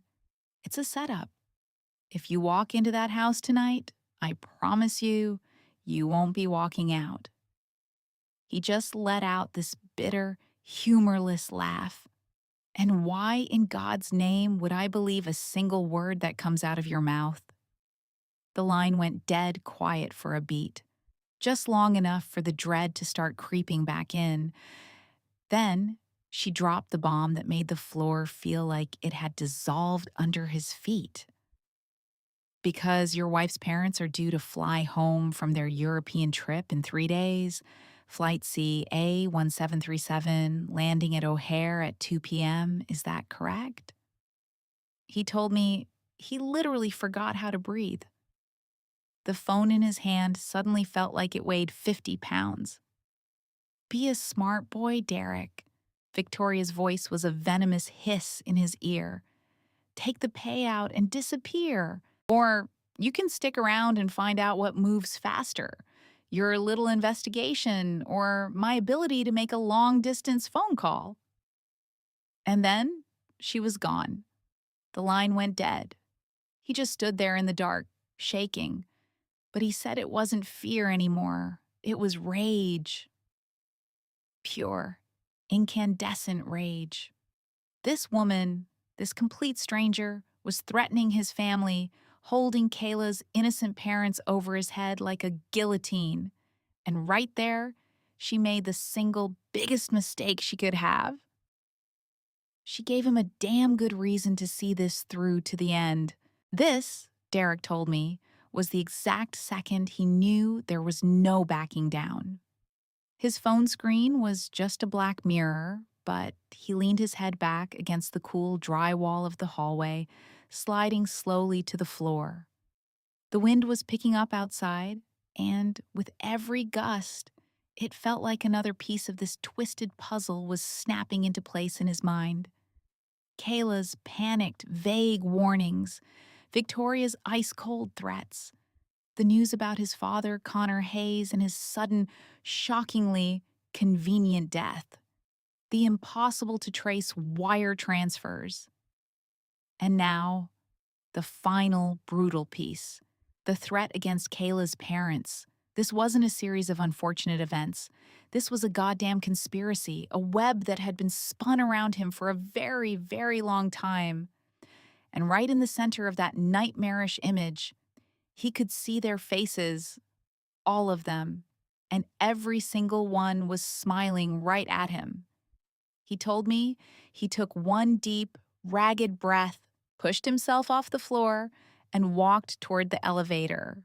Down in the cavernous, echoing silence of the parking garage, his car was parked in a far, unlit corner.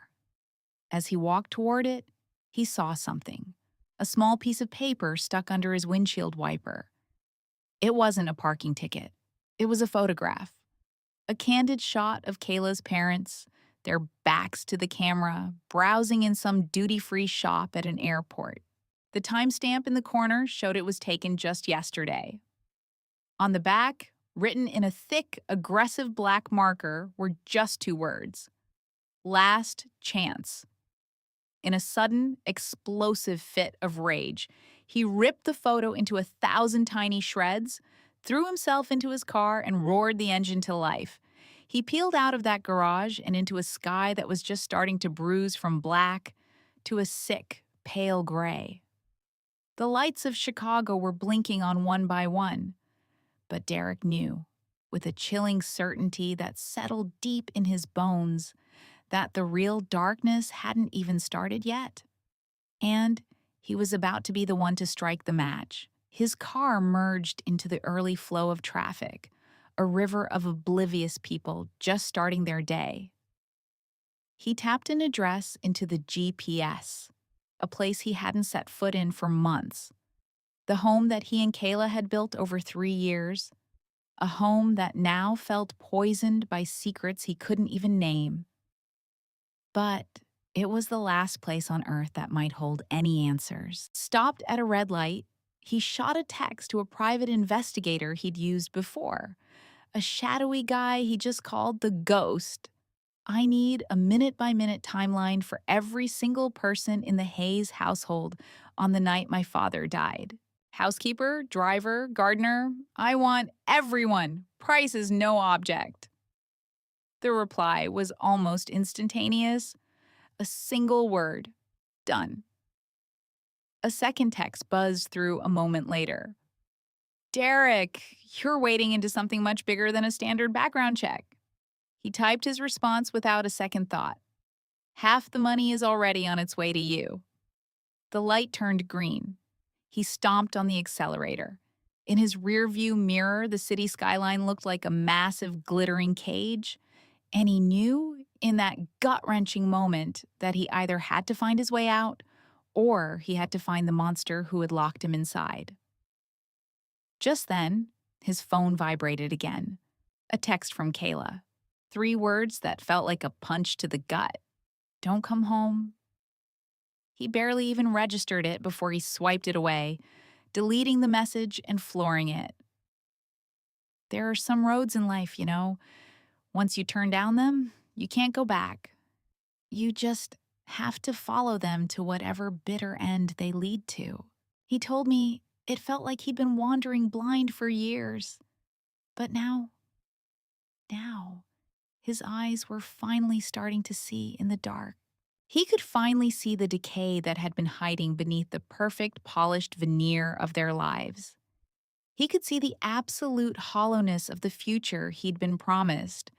And he saw the woman he'd promised to love forever for what she truly was. Or maybe what she had been all along, the most dangerous, unpredictable variable in his entire life.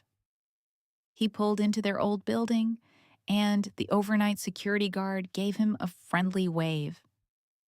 Mr. Hayes, you're here bright and early this morning. Just picking up something I left behind, Derek lied, the smile on his face feeling brittle enough to crack. The guard just nodded and hit the button to raise the gate. He put the car in park and just sat there, staring up at the balcony on the 7th floor. Their balcony. The heavy drapes were drawn tight, making the windows look like a pair of vacant, dead eyes. Riding up in the elevator, he watched the floor numbers climb, feeling that old, familiar cold sweat on his palms. But it wasn't fear. He swore to me it was anticipation. It was that sharp, electric jolt you feel right before you tear the mask off someone, even when you just know, that the face you're about to see is going to ruin you forever. The elevator doors slid open with a soft, polite chime. He walked the well-worn carpet down the hall to their old front door and took out his key. Kayla had kept a spare, a small act of rebellion he hadn't known about until she told him on that last frantic call, and it seemed, in all the chaos, he'd never actually gotten the locks changed. A stroke of luck. The key slid into the lock and turned without a sound. As the door swung inward, a wave of stale, dead air washed over him. It was the specific smell of a life that has been suddenly and completely abandoned. He reached inside and flicked on the lights. The living room was a perfect, untouched exhibit, exactly as he remembered it from the day he walked out. I remember the day Derek called me, his voice just shattered. He told me even the silver-framed wedding photo he'd smashed face down near the door was still there, like a constant, silent accusation. He said he walked right by it, straight into his home office. Kayla's laptop was on the desk, a sleek black machine he was so proud to have bought her for her last birthday. His fingers, he said, were trembling so bad he could barely hit the power button. The screen lit up, demanding a password. His first guess was her little inside joke, his own birthday, August 23rd. He typed it in, access denied. He described it as a sharp, physical sting, a whole new layer of betrayal. He tried again, just in case. Nothing. still locked out. He told me this knot of pure, sickening anxiety was twisting his gut. Had everything she told him been a lie? Was this whole nightmare a dead end? Or worse, had she changed it recently? He started throwing everything he could think of at it: her birthday, their anniversary, the date of their first real kiss, every single memory that ever mattered. Each rejection was another punch. He was about to just give up, completely drowning in hopelessness, when this cold, hard memory surfaced through the fog. He typed in one more date, his hands like ice: September 15th, the day his father died. The screen flickered and the desktop just appeared. It was clean, eerily organized with only a few folders. It took him maybe 2 seconds to spot an encrypted file. He double-clicked, and a second password box popped up. This time, there wasn't a moment of hesitation. He typed in Savannah's birthday, a piece of intel he'd gotten from his contact, the shadow, just a week before. March 18th. The folder unlocked, and inside was just one single video file, named with chilling simplicity, Backup. He told me he had to take a deep, ragged breath before he could bring himself to click play. The video was shaky at first, he said, obviously filmed by some kind of hidden camera, but then the frame steadied. The scene was an opulent bedroom, dominated by this enormous bed right in the center. There was a man lying in it, his back to the camera. Derek couldn't see a face, but he knew that frame. He knew the stupid pattern on those silk pajamas he always ribbed him about. He knew, with an absolute soul-crushing certainty, that he was staring at his own father, Mason Vance. And there, glowing in the corner of the screen, was a timestamp, marking the exact hour he was told his father had passed away. It's 2:47 in the morning, the kind of absolute dead-of-night quiet where every floorboard creak sounds like a gunshot. This is the part Kayla told him later, the part he could barely repeat to me. The bedroom door eases open, and it's Jessica, his dad's much younger wife. She's just in a robe, holding a glass of water. But everything about the way she moves feels wrong, predatory. She stands over the bed, watching Mason sleep for what feels like an eternity. Then, with unnerving calm, she opens the nightstand, deliberately shakes a cascade of pills from a vial into the water, and gently wakes Mason up, helping him sit up and pressing the glass to his lips. He's groggy, trusting. He takes a few sips and then just collapses back onto the pillows. Gone. For a full 5 minutes, Kayla watched, horrified, as Jessica just stood there, staring down at him, like an artist admiring her masterpiece. Then she was gone, slipping back into the shadows of the house as if she were never there. The camera's clock clicks forward in the crushing silence to 3:05 a.m. The door opens a second time, but this time, it's not Jessica. It's a figure you can't even begin to identify, draped head to toe in dark clothing, a hat, and a mask obscuring everything. This person moves to Mason's side of the bed, checks his pulse to make sure he's completely out, and then pulls out a syringe and just slides the needle right into his arm. After pulling the needle out, the dark figure calmly puts the syringe back in their pocket. They wait for a few moments, just watching Mason's chest for any sign of life, a final quality check on their monstrous work, and then they disappear without a single sound. The timestamp makes one final jump, 3:17 a.m. Suddenly, on the bed, Mason's entire body begins to seize in a violent, terrible convulsion. He's clawing at his own chest, and this awful, guttural, choking sound is being ripped from his throat.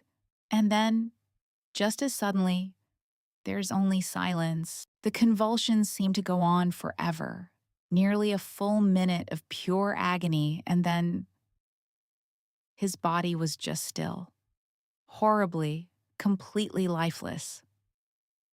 It's 4 in the morning when the housekeeper tiptoes into the frame. You see her walk to the bed, her hand reaching out to feel for a pulse on his neck, and then she stumbles back, her face a perfect mask of absolute terror. She's fumbling for her phone, but she doesn't dial 911. No. She turns and bolts from the room. And then the screen just cuts to black. Kayla could only sit there, completely paralyzed, the sound of her own blood roaring in her ears like a storm surge. Her heart was hammering against her ribs, so hard she was convinced they were about to crack. This wasn't some tragic, peaceful passing. This was a cold-blooded, meticulously planned execution, and the undeniable, sickening proof of it was glowing right there on her husband's laptop screen. In that exact moment, the study door was slammed open with a deafening crack. She spun around, the air catching in her throat like a fishhook. It was Evelyn Vance standing in the doorway, holding a small silver pistol that looked like a delicate toy in her terrifyingly steady hand. But it wasn't a toy. The barrel was aimed directly at Kayla's heart. Evelyn's face was chillingly blank, wiped clean of all emotion, her usually kind eyes now glittering like broken glass. "I warned you, Kayla," she whispered, her voice a soft, deceptive murmur. A smart girl knows when it's time to just walk away. Kayla's eyes darted from Evelyn's vacant face to the frozen image of murder on the monitor, her mind just screaming. Why did Derek have this? Why would he want me to see it? Was this whole thing? Was it all a trap? Where is he? She demanded, her voice shaking but laced with steel. A slow, absolutely chilling smile crept across Evelyn's lips.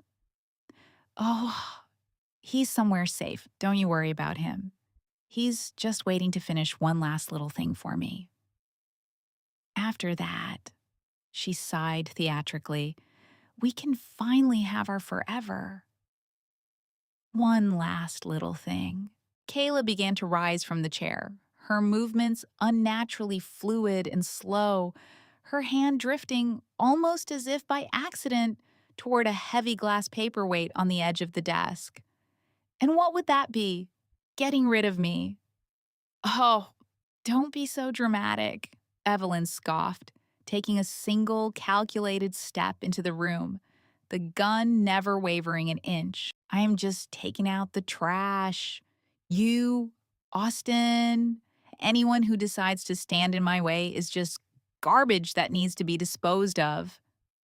Kayla's fingers finally wrapped around the cool, solid weight of the paperweight. The study felt like it was closing in on her, maybe 10 feet of suffocating air separating them. That was all. 10 feet between her and a bullet. All Evelyn had to do was squeeze. But that's when Kayla saw it. A tiny, almost imperceptible tremor in the hand that held her life. "You're not going to shoot me," Kayla stated, her voice impossibly calm. "The noise will bring the neighbors running. The police will be here in minutes. What's your story then?" Evelyn's smile actually widened into a grin. It was profoundly unnerving. A hysterical woman, abandoned by her husband, breaks into his private office in a fit of jealous rage.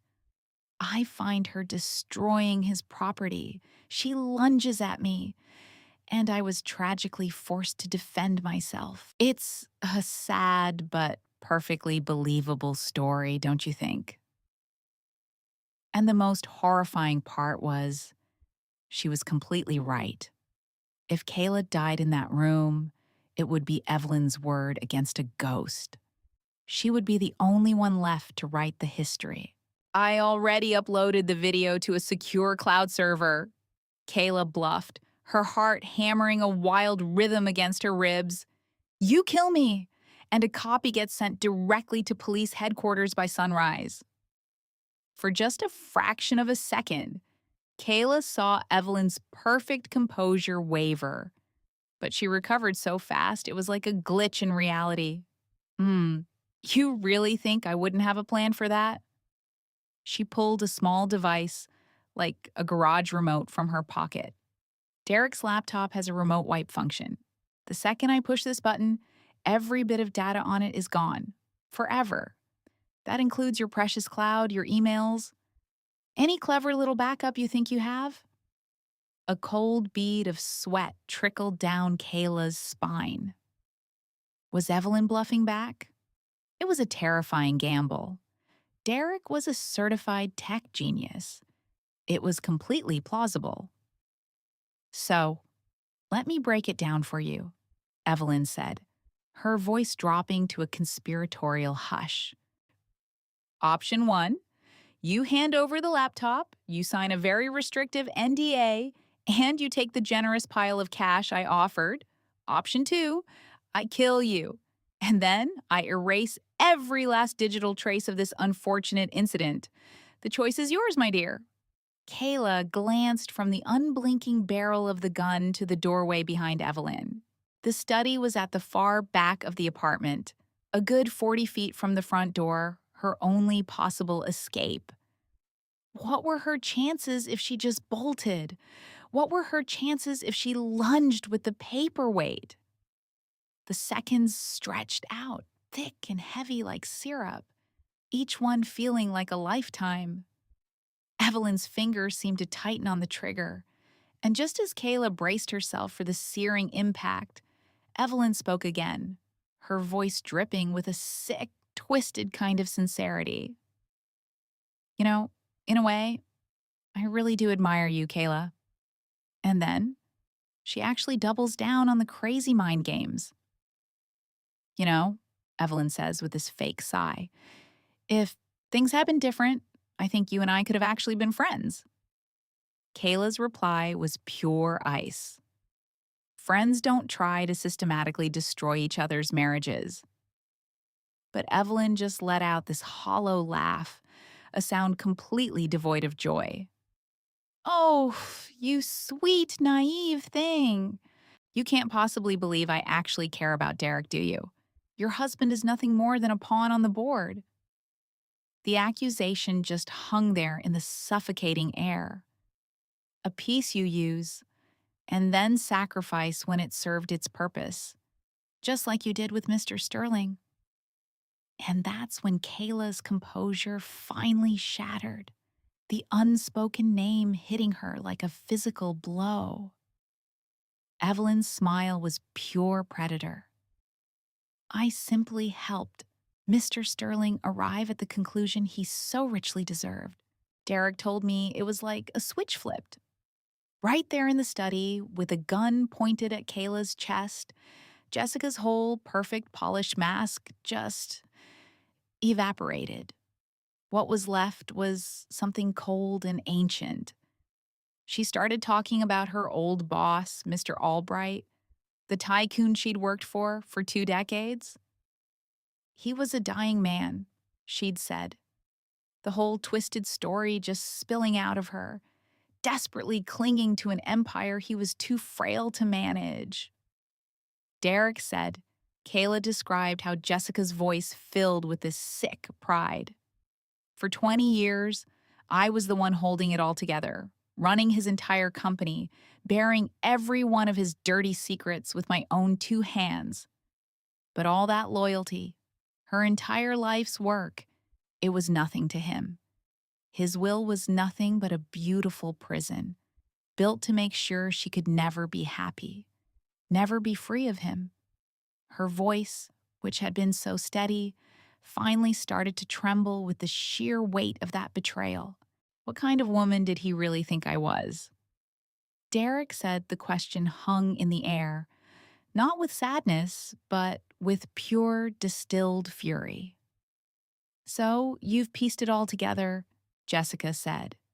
And Derek told me her voice was just chillingly calm, showing absolutely no fear.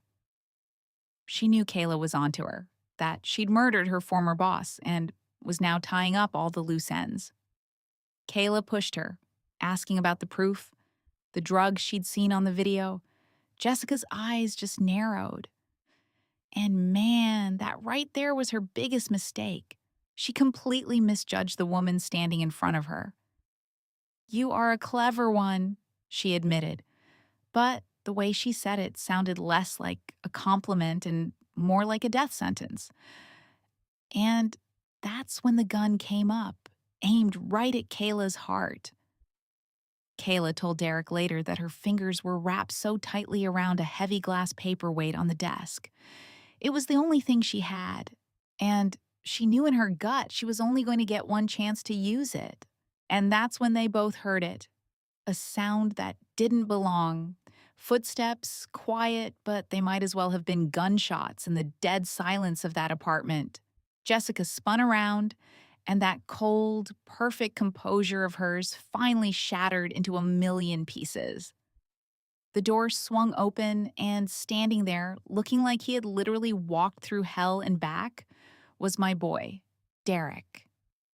His face was just this hollowed out mask of pure exhaustion, and in his hand, he was holding another gun, this one aimed right at Jessica.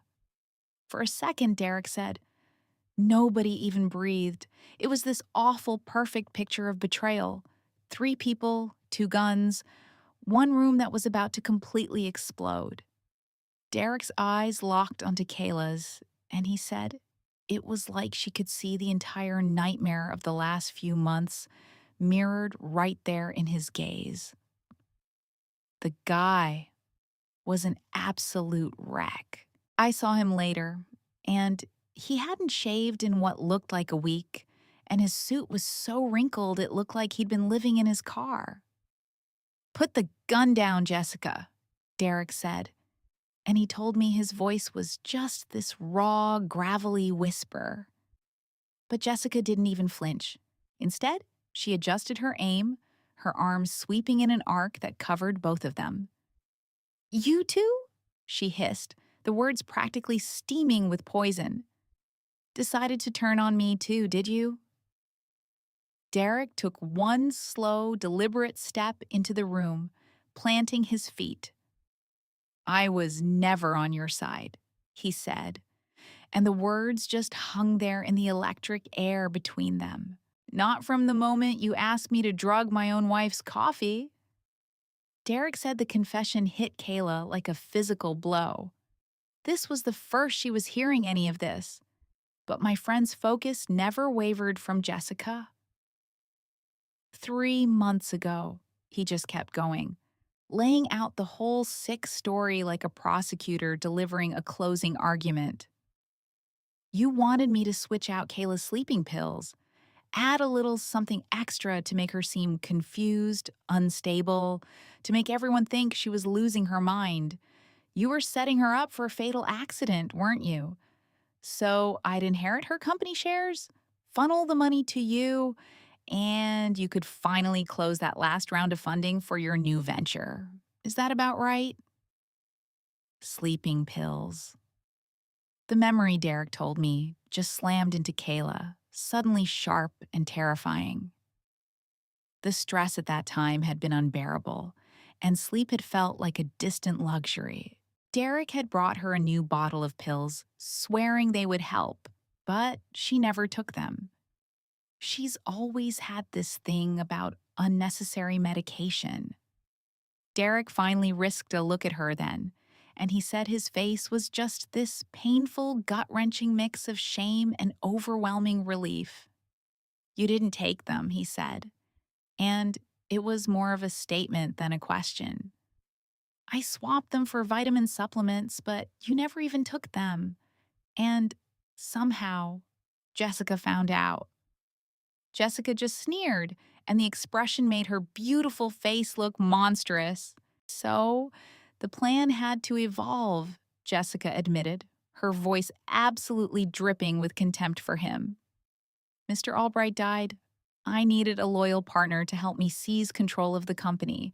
And you were the perfect choice, Derek. Young, brilliant, and most importantly, I had that surveillance footage of your little mistake. I owned you. But Derek finally saw the real board she was playing on. You let me record that, he shot back, finally understanding. You knew I was desperate enough to make a backup, that I'd try to use it as my own little insurance policy against you one day. And you used that backup to test my loyalty. Derek finished, the last ugly piece of the puzzle sliding right into place. And I failed. Jessica's finger tightened on the trigger, and the tiny click echoed in the silent room. A failure that is going to get both of you killed right here, today. And that's when Derek did the absolute last thing anyone, especially me, would have expected. He laughed. It was a hollow, broken sound that just bounced off the expensive walls. No, he said, we won't. The police are already on their way up. I called them just before I walked in here.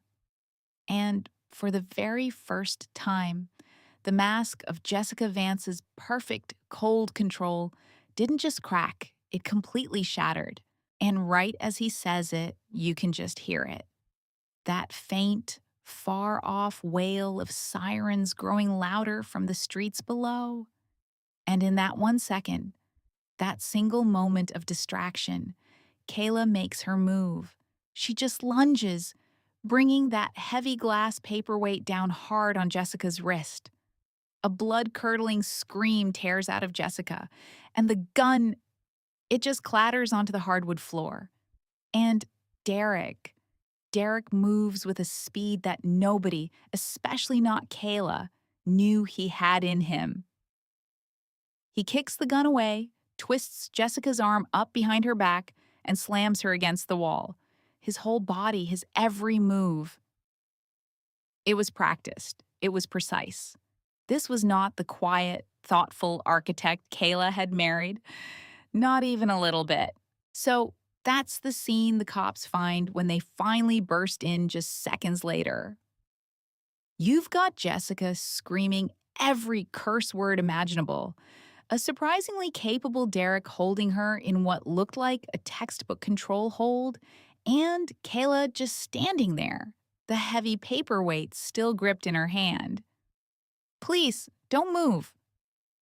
I mean, the command just thunders through the room, weapons trained on all three of them. Derek, moving very slowly, very deliberately, releases Jessica and puts his hands in the air. I'm the one who called, he says, and his voice is as steady as a rock. That woman is Jessica Vance, the chairman of Evergreen BioArma. She's wanted for murder. He just keeps going, his voice ringing with conviction. And she's in illegal possession of a firearm. One of the officers moves in, snapping cuffs onto Jessica's wrists. And the look she gives Derek, man, it was pure, uncut hatred. You are going to regret this, she seethed, her voice low and dangerous. The only thing I regret, Derek shot right back, his voice just heavy with exhaustion but totally firm, is ever believing a single word that came out of your mouth. The cops started securing the scene, this whirlwind of controlled chaos.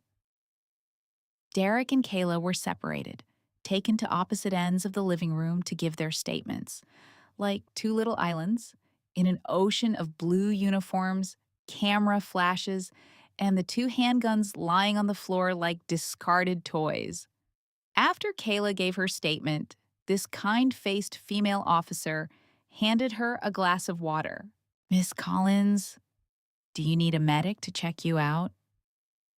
But Kayla just shook her head, her eyes finding Derek across the crowded room. He was talking to another detective, his whole body looking so worn out and fragile under the harsh glare of the apartment lights. And that's when they led Jessica away.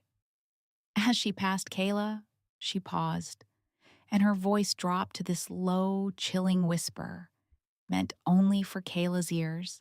"You think this is a victory?" Jessica murmured, and Derek told me she had this bizarrely triumphant smile on her face. "The game is just beginning, Kayla. I won't be in there for long." An officer yanked her forward, but her cold, toxic eyes stayed locked on Kayla, burning a promise of future pain right into her memory. It was nearly dawn by the time the cops finally cleared out, taking with them computers, the video footage, and just mountains of evidence bags. Derek and Kayla, now both key witnesses in a murder investigation, were told to stay put, to be available for more questions. When that last officer finally walked out, this heavy, suffocating silence just fell over the entire apartment. It was just the two of them. And it hit Kayla right then. For the first time in 3 long years, they were actually truly alone, with absolutely nothing left between them to say. She stood by the window, he stood by the door, and the entire shattered wreck of their life was just scattered across the floor between them. "The pills," Kayla finally said, her voice barely a whisper, breaking that terrible silence. "Did you really switch them?" He just gave this one solemn nod. He told me he started to say, "I couldn't do it, Kayla. I couldn't." But she cut him off before he could even finish. "It doesn't matter anymore." He was quiet for a long moment, and then he asked the one question that was just hanging there in the air like a ghost. "Can you ever forgive me?" She looked right into his eyes then, the same eyes she had fallen in love with, now just these hollow pools of exhaustion and pure desperation. "Derek," she said so softly, "you saved my life tonight, and for that, I will always, always be grateful." And when he told me that part, I could hear in his voice that grateful was the kindest and also the most heartbreaking word she could have possibly chosen. But, man, the way Derek described it to me, Kayla's voice was just raw with this bottomless sorrow when she told him, "Some things, Derek, one good deed can't just wash them away." He said his head felt so heavy he couldn't hold it up, like the weight of every lie, every betrayal was just crushing him right there. She turned and walked to the door, and just as she was about to leave his life for good, he choked out her name. "Kayla." She paused, just glancing back. He told her, "That surveillance video. I made a few copies. I sent one to David Vance's daughter, Chloe. She's studying abroad, but she turns 18 next month.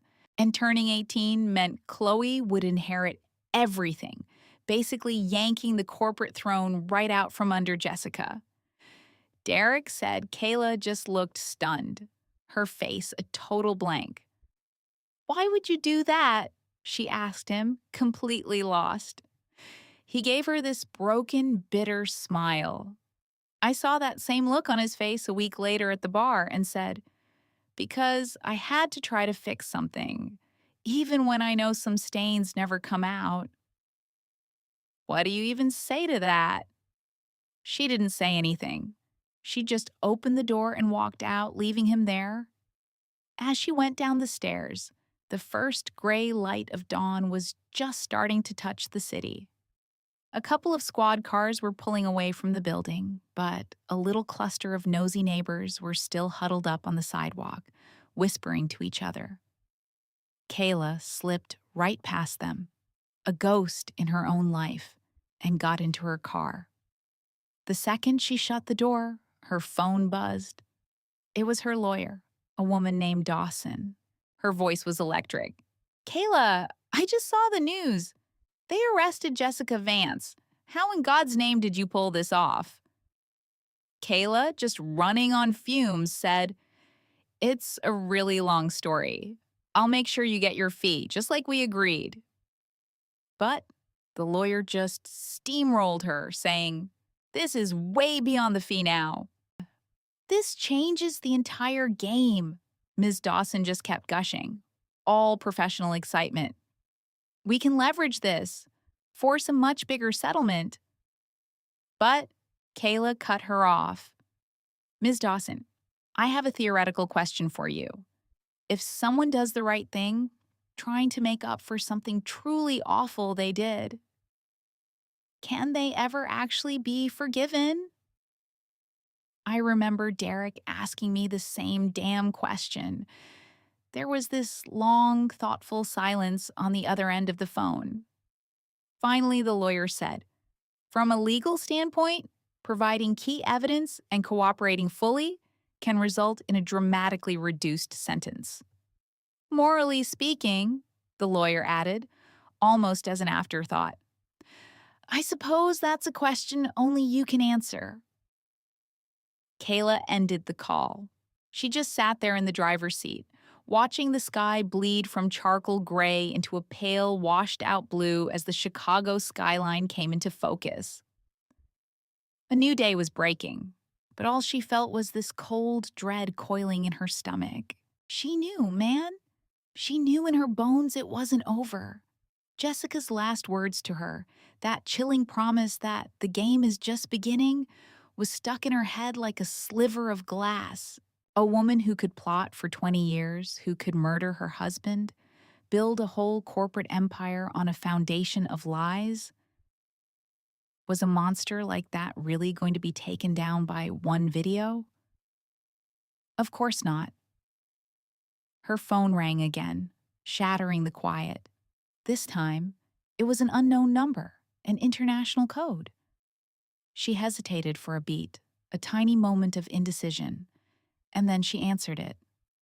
A young woman's voice, shredded by tears and pure terror, crackled through the speaker. Is this Kayla Collins?" The girl stammered between ragged breaths. "Yes," Kayla said, her own voice steady. "My name is Chloe Vance. I'm David Vance's daughter. I got a package. There was a video and a letter."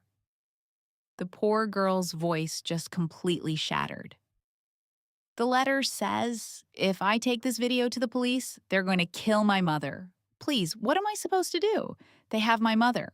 Kayla gripped her phone so hard, Derek said she could feel the plastic creak, a wave of ice spreading through her veins. "Chloe, where are you right now? Tell me you're somewhere safe," Kayla pleaded, trying to keep her own voice calm. "I'm at the airport. O'Hare. My flight just landed." The girl sobbed, her panic just spiraling. "They know I'm here. I swear someone is following me. Kayla, my father's murder. My mother." And just like that, the line went dead. Total silence. Kayla frantically called back, again and again, but it went straight to voicemail. The phone had been turned off. Outside her car, the city was alive now. Traffic snarling, people rushing to their 9 to 5s. On the surface, it was just another Tuesday morning, but Kayla knew it was a lie. A beautiful, terrible lie. Jessica always had a contingency. Of course she did. She had planned for this very day, setting a second, far more vicious trap. Derek thought he'd won. The cops thought the case was closed. And Kayla? For one stupid, fragile second, she had actually let herself believe it was all over. She slammed the gear shift into drive, yanked the wheel into a reckless U-turn across 2 lanes of traffic, and floored it, rocketing toward the airport and blowing through 3 straight red lights. In her rear view, she saw the flash of blue and red, but slowing down wasn't even an option. All she could hear was Chloe's terrified voice echoing in her head. It was the same hollow, powerless feeling that had hit her that first day when she saw Derek meeting Jessica at the mall. A thick morning fog was still clinging low over the highway to O'Hare. She fumbled to connect her phone to the car's Bluetooth, her fingers flying across the screen as she weaved through the morning commute. Ms. Dawson, I need the name and number of the absolute best criminal defense attorney you know. I need it right now. Kayla, what is happening? Her lawyer demanded, her voice sharp with alarm. Jessica has a hostage. I think it's Chloe Vance's mother. Chloe is here in Chicago. She's being followed, and I'm on my way to the airport to find her. Ms. Dawson gasped audibly. Don't go alone. For God's sake, call the police. The police have Jessica in a cell. Kayla shot back, her eyes locked on the road. But her people are still out there. Send me his office address. And the home addresses of every single board member at Evergreen BioArma. Kayla, this is incredibly dangerous, Ms. Dawson pleaded with her. Doing nothing is more dangerous, Kayla replied, and she ended the call. A second later, her phone pinged with a list of addresses. And at that exact same instant, another message came in, this one from a private investigator she'd hired weeks ago. Miss Collins, I found something. Jessica Vance has an identical twin sister, Jennifer Reed. She was committed to a psychiatric hospital 20 years ago. Diagnosis was severe mental illness. The PI's text continued. She disappeared 3 years ago. The hospital records are spotty, but they show Jessica was her only consistent visitor. An identical twin sister. Vanished into thin air for 3 years. Derek said, when Kayla told him this, it was like watching puzzle pieces slam together with this sickening, horrifying force. Chloe's panicked cry over the phone. They have my mother. But Jessica was her mother. Unless Chloe wasn't talking about Jessica at all. She was talking about the missing sister, the one who disappeared. So get this. While Kayla is screeching into the O'Hare parking garage, her heart hammering, she gets a call. It's Derek, and I've never heard my friend sound like that. His voice was just shredded, stretched so thin it was about to snap. Kayla, where are you? He asked, and I could hear the raw panic under his words. The cops had just blindsided him with the news. Jessica Vance's lawyer was already at the station, claiming she had a rock-solid alibi. Apparently, she was at some charity gala the night her husband was killed, in a room with hundreds of witnesses. The woman Derek had filmed? The woman he'd torched his life to expose?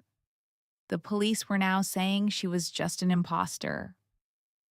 It was her sister, Kayla shot back into the phone, and I can only imagine the dead, heavy silence that must have followed. It's the kind of bombshell that just sucks all the oxygen out of the air. For Derek, my God, that must have been a moment of pure, ice-cold terror. Kayla, you need to go home, he begged her, his voice cracking. Please, just let the cops handle this. He then told her he'd gotten another call, a direct threat. If he dared to testify, they would leak the video of him and Jessica shopping, and they'd paint him as a bitter, scorned lover, faking evidence for revenge. And then Derek just laughed. Kayla told me it was the sound of a man completely breaking apart. But they weren't finished with him. Not even close. They also threatened to plant evidence showing he'd embezzled their shared business funds, a move designed to utterly destroy his career. We can't win this, Kayla, he said. His voice just hollowed out with defeat. She's already thought of everything. As Kayla killed the engine, silence descending on the concrete garage, she asked him one last, critical question. That backup copy of the video he'd made, who else knew about it besides the victim's daughter, Chloe? No one, Derek swore. And Kayla's reply? It just shows you how deep Jessica's poison went. then how did they know to use it as a threat against Chloe? Because Jessica knew you would make a copy all along? Just let that sink in for a minute. Jessica wasn't just reacting. She was playing a whole different game. And my boy Derek was just a pawn in a trap she had laid from the very beginning. Inside the terminal, Kayla became an island of absolute stillness in a rushing river of people. She stood under that massive, flickering departures board, her eyes scanning the crowds, desperately searching for one teenage girl. Chloe was only 15, but the photos showed she looked older, with long, dark hair and glasses. And right at that moment, her phone buzzed. It was a picture message from an unknown number.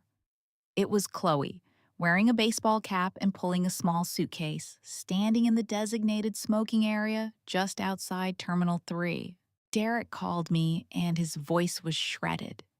He told me Kayla had just gotten a picture, this grainy, awful thing ripped from a security camera.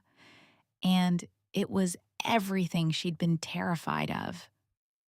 Then came the text, and the way Derek repeated the words, they sounded like shards of glass.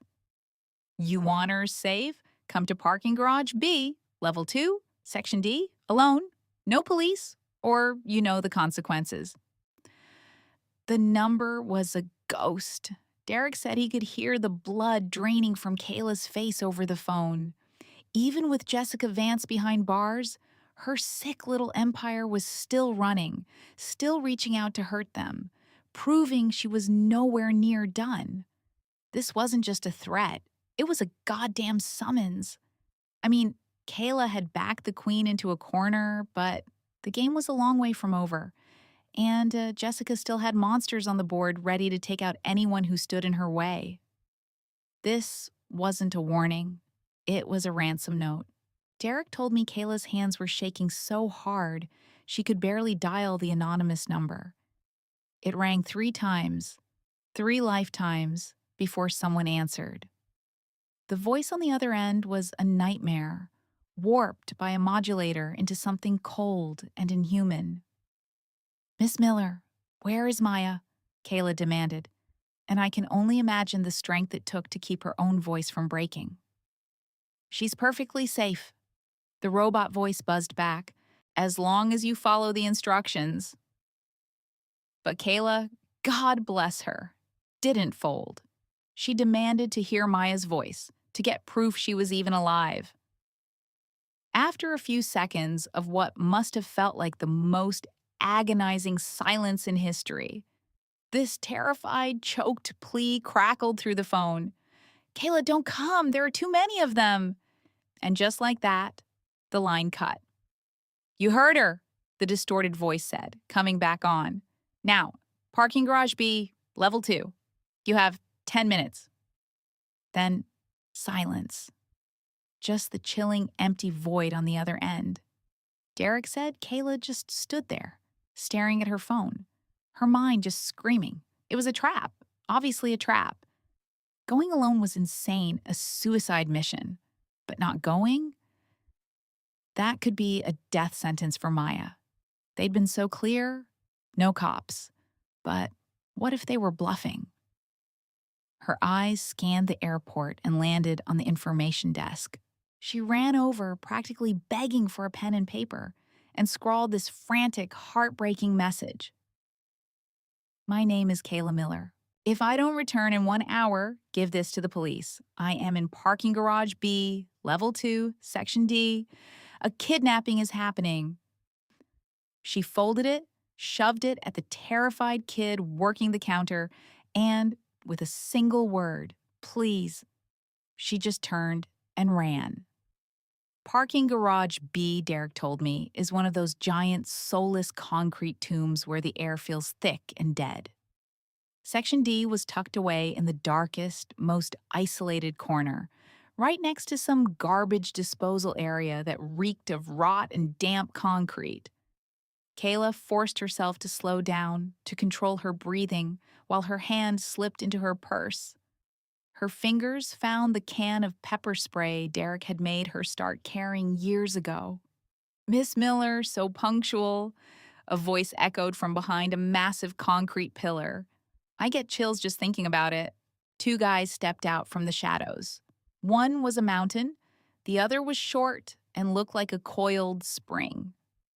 Both were in generic work clothes, their faces hidden under masks and ball caps. The big one held a taser, the prongs glinting under the crappy fluorescent lights. His buddy was casually flipping a butterfly knife, the blade flashing. "Where is Maya?" Kayla asked, her voice somehow solid as a rock. "Payment first," the big one grunted, holding out a hand. "The video, all of it. That's what Miss Vance wants." "I don't have it with me," she bluffed, her tone completely flat. The shorter guy snapped the knife shut with a click that sounded like a gunshot in the silence. "Then we can't guarantee the girl's safety." Kayla stared them down. "Jessica's been arrested. Why are you still doing her dirty work?" The tall one let out this ugly, grinding laugh. "Arrested ain't convicted.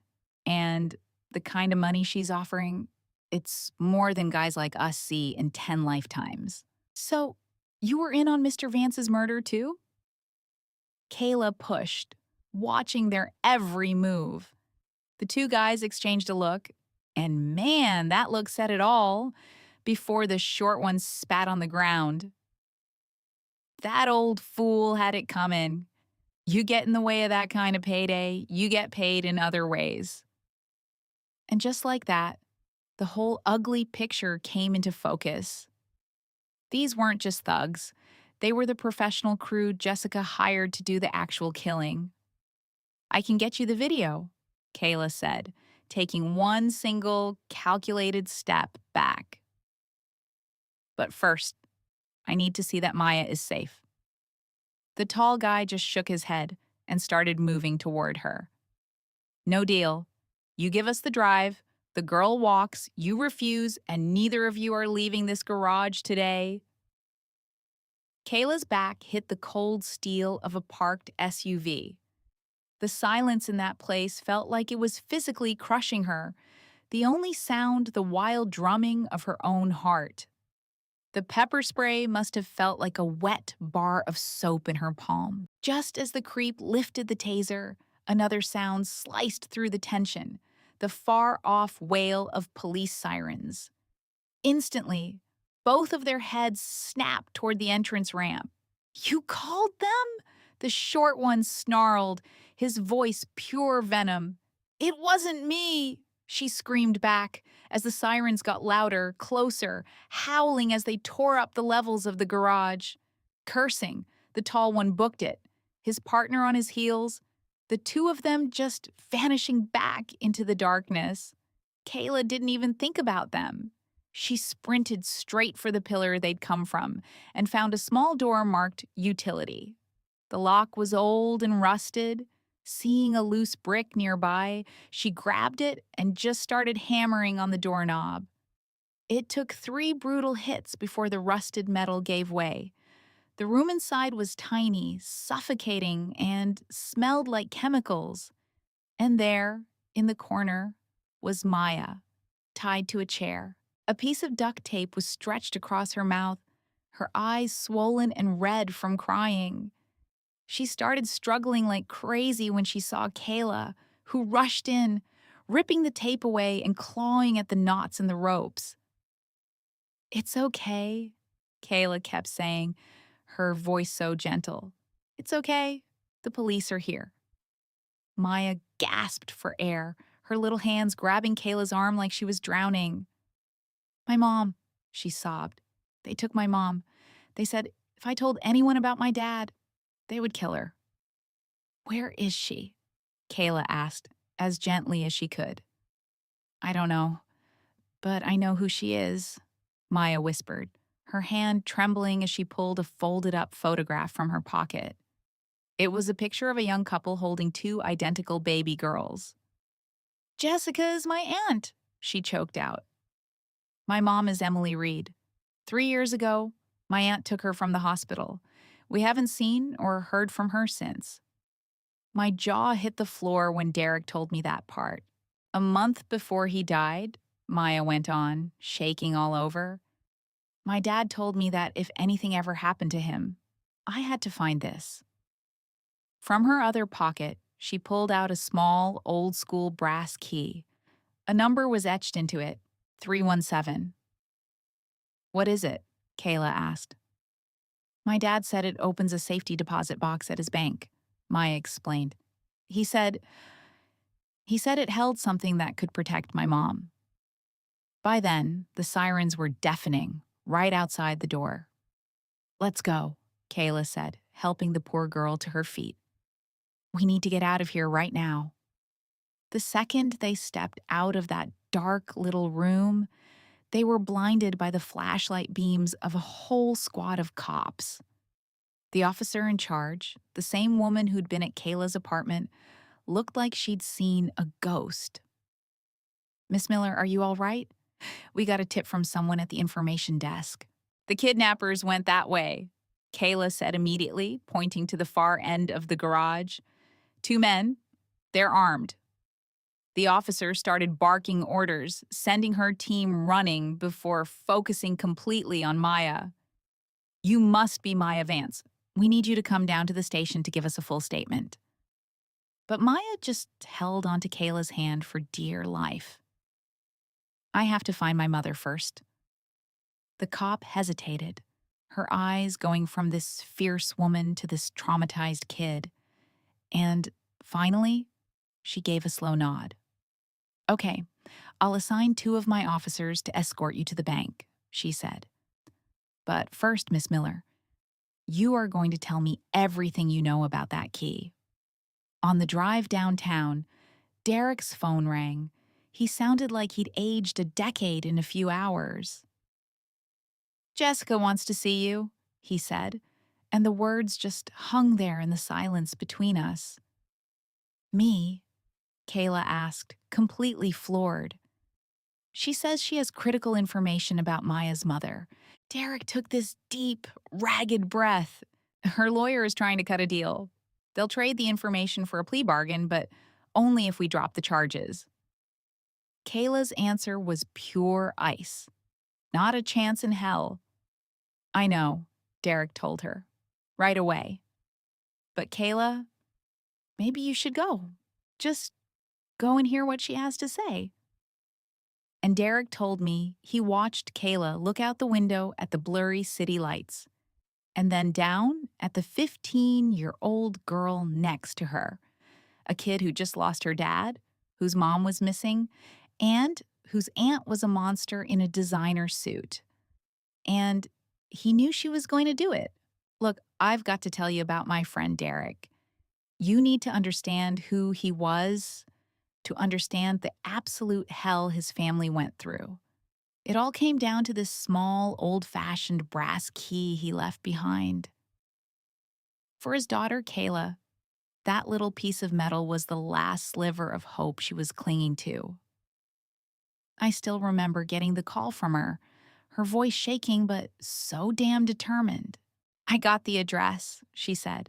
I'm going, and I'm taking Austin with me. I just remember this awful, heavy silence stretching between us.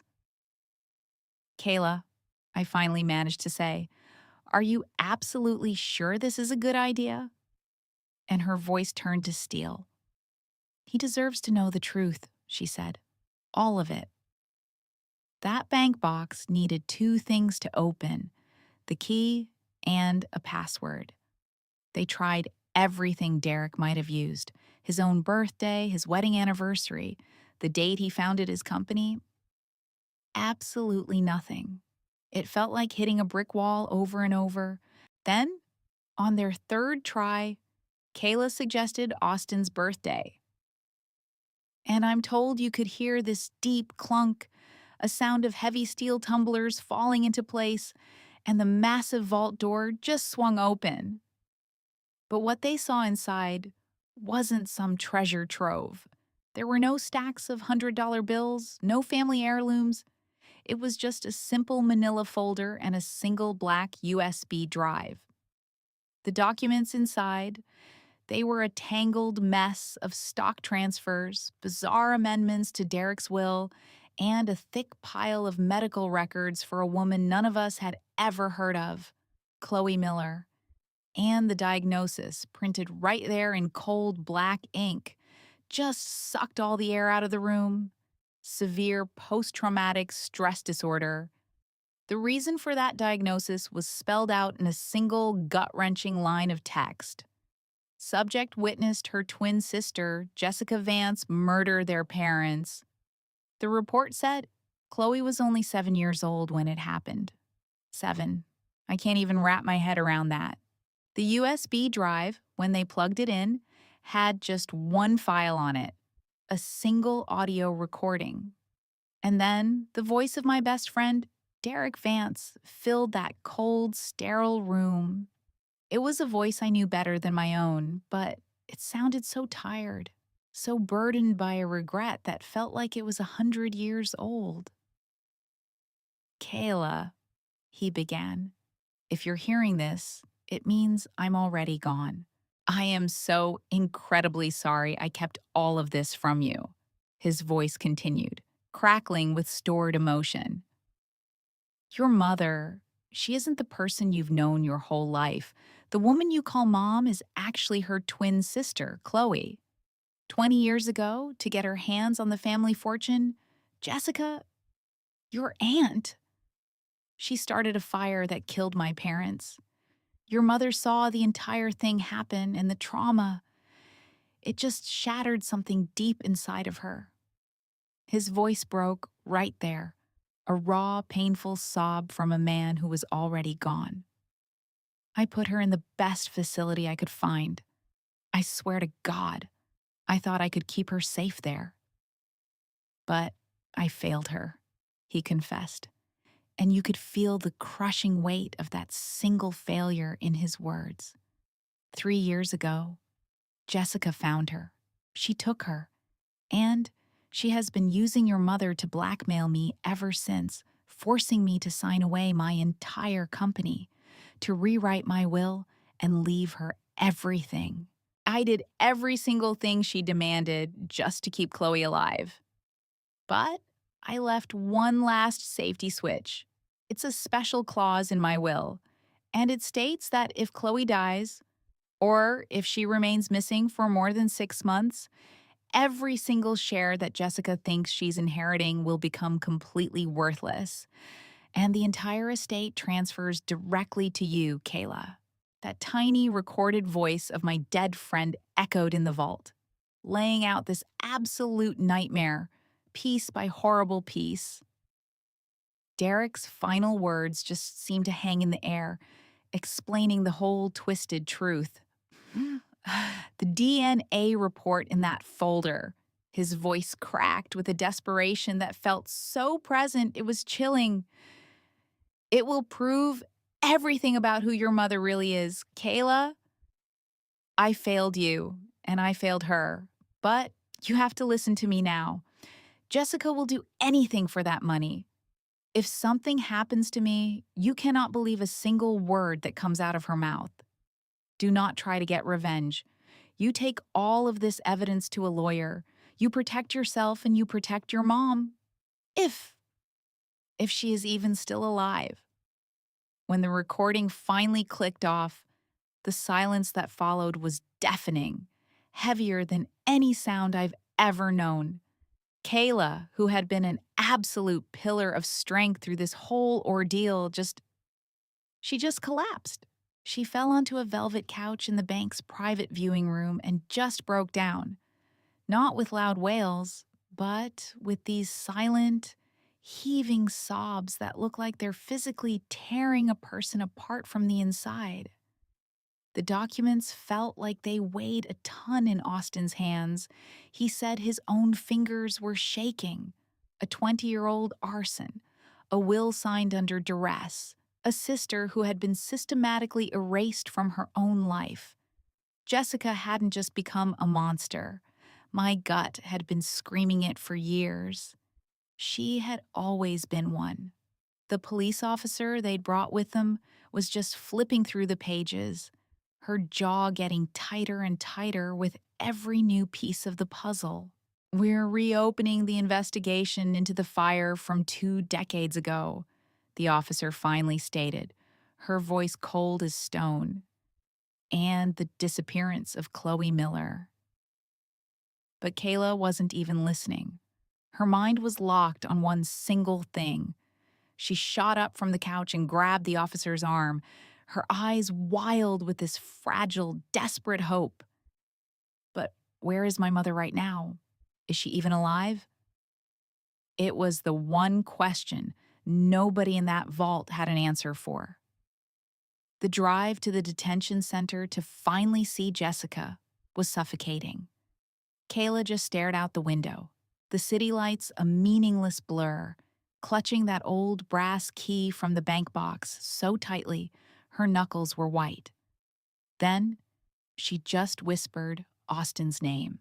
"Austin, if my mom is actually gone," she asked, the words catching in her throat, "what am I even supposed to do?" And he just looked at this incredible young woman, Derek's daughter, being forced to carry a lifetime of horror that was dropped on her in a single afternoon, and his own throat just closed up.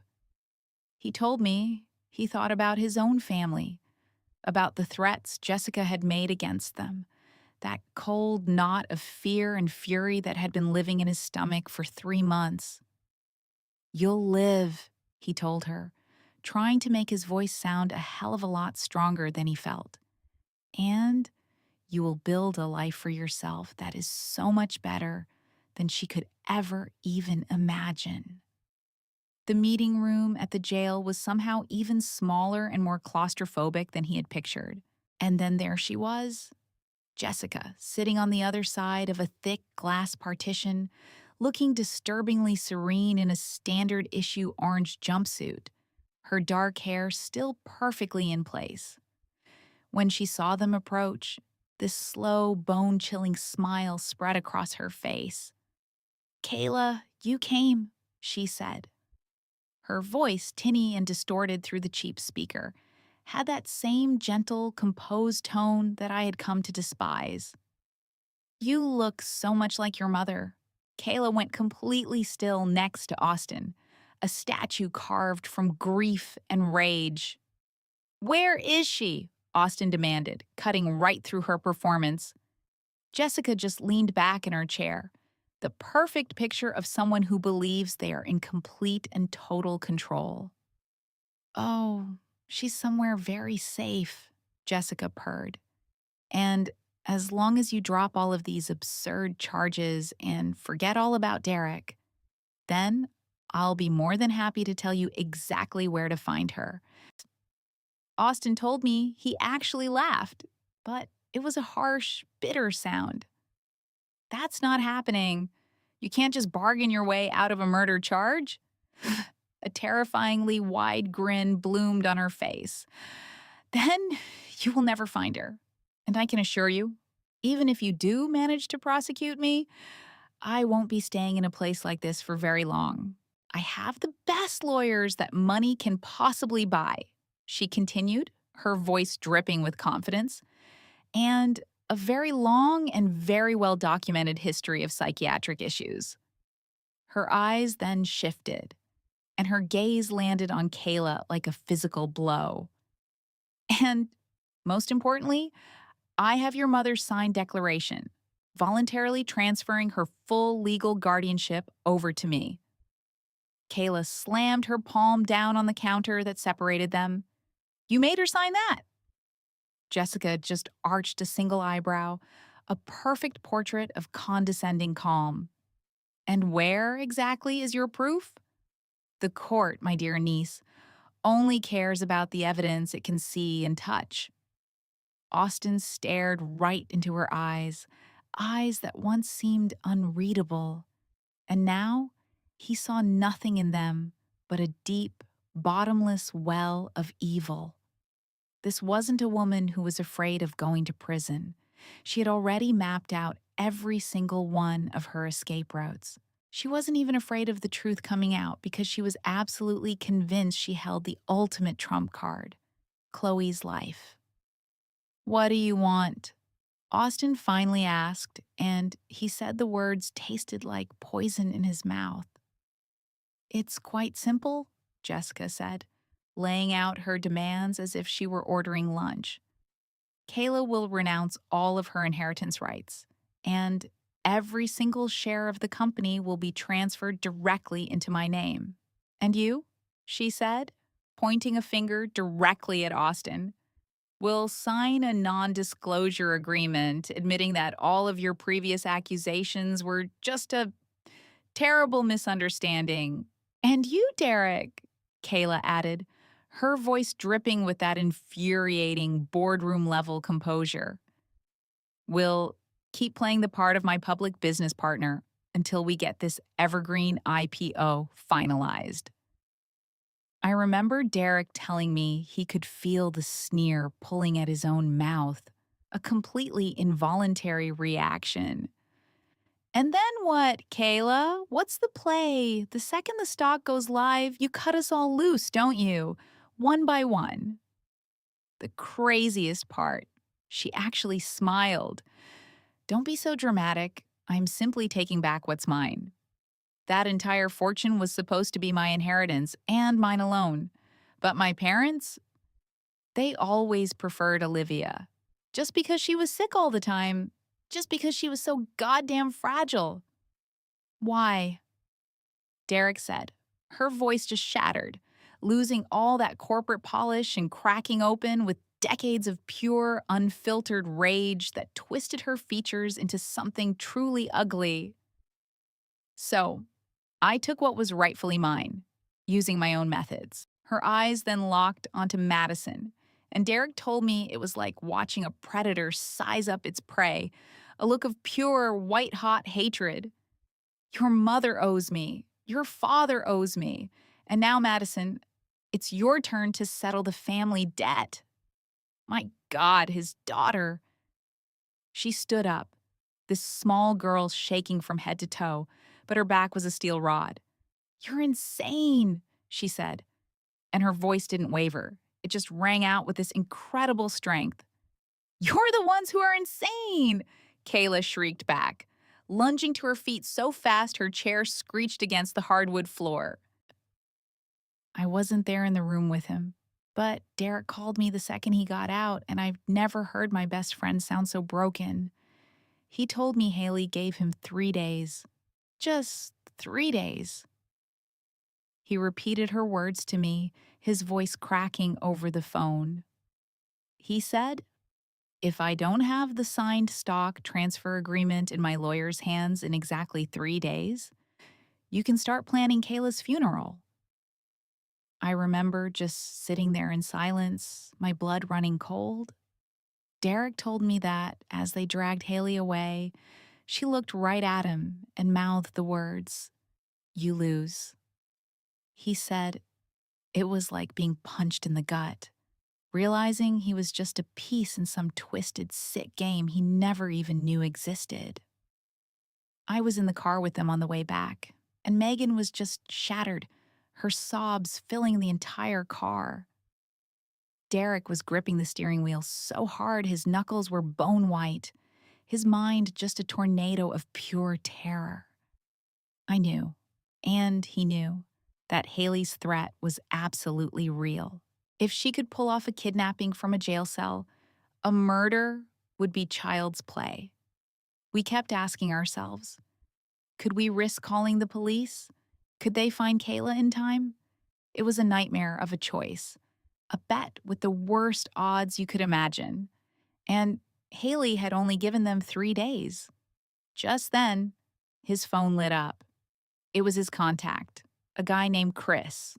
"Derek," Chris said, and I could hear the urgency in his voice even from the passenger seat.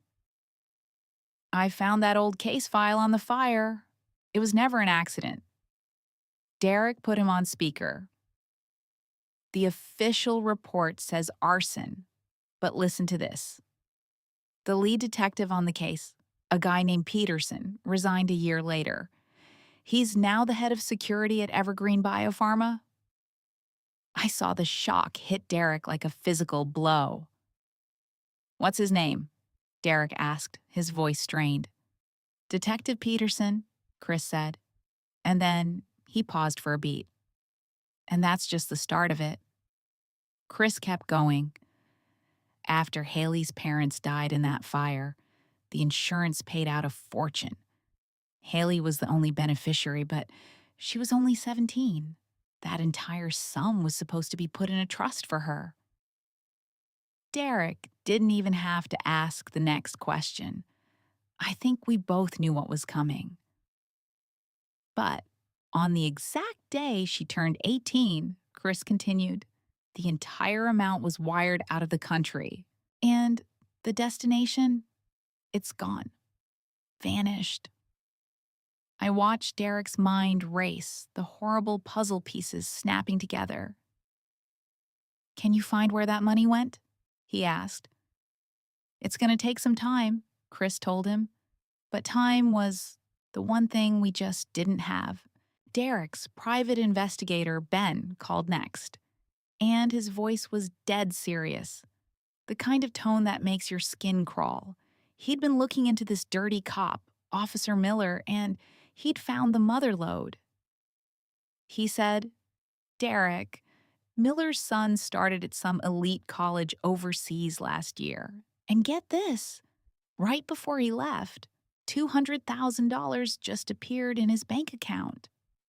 The money was from a shell corporation, the very same one that had been funneling cash to Austin's accounts. And right there, sitting in Derek's living room, it all became horrifyingly clear. It was a whole disgusting web of corruption, all starting with that fire 20 years ago and a cop who took a bribe to make it all go away. It explained everything. Evelyn, Megan's mother, vanishing 3 years ago. Her father, Mark, being murdered 3 months ago. Austin getting tangled in Haley's lies, and now her targeting Derek and Megan. This wasn't some new obsession. This was a conspiracy that had been running for 2 decades, every single step meticulously planned. Haley was a black widow, spinning this web for years and taking out anyone who got in her way. Derek's voice was low, almost unrecognizable when he told Ben, I need a full investigation into Officer Miller. I want it done now. I want every bank statement, every phone call, every single piece of dirt you can dig up on him.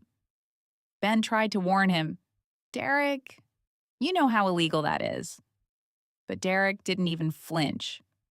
I'll triple what I paid you last time, he said. In cash. You'll have it by tonight. He hung up and just pulled the car over, the engine humming. He looked over at Megan beside him. Her eyes were so swollen from crying. What do we do? She whispered, her voice just completely hollowed out. That's when I saw his eyes fix on the small brass key she was clutching, the metal catching the dim light. Her dad hadn't just left her clues. He'd left his daughter an arsenal. He was giving her a way to fight back from beyond the grave. Derek's voice was so gentle when he asked her, Do you trust your father? Megan just gave this tiny, determined nod, and that was all he needed. Then, we're gonna do exactly what he wanted, Derek said, putting the car back in drive. We're hiring the best legal team in the city, and we are suing Haley Prescott. We'll file an injunction to freeze every penny she has, and while she's buried in that, we find your mother. But we're on her timeline. We only have 3 days. Then in 3 days, Derek said, looking at his own reflection in the rearview mirror, we're going to expose 20 years of her filth for the whole world to see. Something had changed in him. The fear was still there, but underneath it was this cold, hard resolve. She wanted a war. She was about to get one. The next 72 hours were a blur of sleepless nights and endless coffee. Their new lawyer, Mr. Adler, assembled an incredible team. And Ben, the PI, came through big time, digging up all of Officer Miller's dirty secrets, Proof of the bribes, the original falsified report on the fire, and the money trail that led right to his son's tuition. Austin, seeing he was completely cornered, caved. He turned over every single text and email from Haley, which laid out all her instructions on how to hide her money and the accident she had planned for my best friend. The district attorney's office, in return for his testimony, said they'd think about giving him a deal. Then, on the morning of that third and final day, just as the sky was beginning to lighten, Derek got a text from Ben. It just said, "Found her. Evelyn Prescott is at a private psychiatric hospital on the west side. She's under a fake name, but it's a 100% DNA match." The sky was still a deep, bruised purple when Megan, Derek, and I got there. The so-called hospital was just this crumbling brick building in a completely desolate industrial park, its iron gate secured with a heavy padlock. We had already alerted the police, but we all knew we couldn't just stand around and wait. Megan couldn't wait another second. She grabbed a crowbar from the trunk of my car, and with this raw, furious scream, she just started hammering it against that old, rusty lock. "I have to see my mom," she sobbed with every strike, the sickening sound of metal on metal echoing in the silent morning. "It's been 20 years. 20 whole years." Finally, the chain snapped. We scrambled through the gate and rushed inside. The place was suffocating, the air thick with the foul smell of bleach and pure neglect. Down a long hallway, we could hear these awful, haunting sounds, faint groans mixed with this deeply unsettling, random laughter. It was like we had walked straight into hell. We found Evelyn in an isolation room at the very end of the corridor. She was curled into a ball in the corner, so skeletal and thin she looked like she might just break. Her hair was a tangled white mess, and her eyes were just vacant and lost. She didn't seem to notice us there at all. She just kept whispering the same words over and over. "Fire. So much fire. My sister did it. My sister started the fire." Megan just sank to her knees in front of her, her hand shaking as she slowly reached out. "Mom?" At the sound of that single word, Evelyn's head jerked up, and for just a split second, I saw it, a flicker of recognition in those haunted eyes. "Megan," she breathed. "It's me, Mom. It's really me."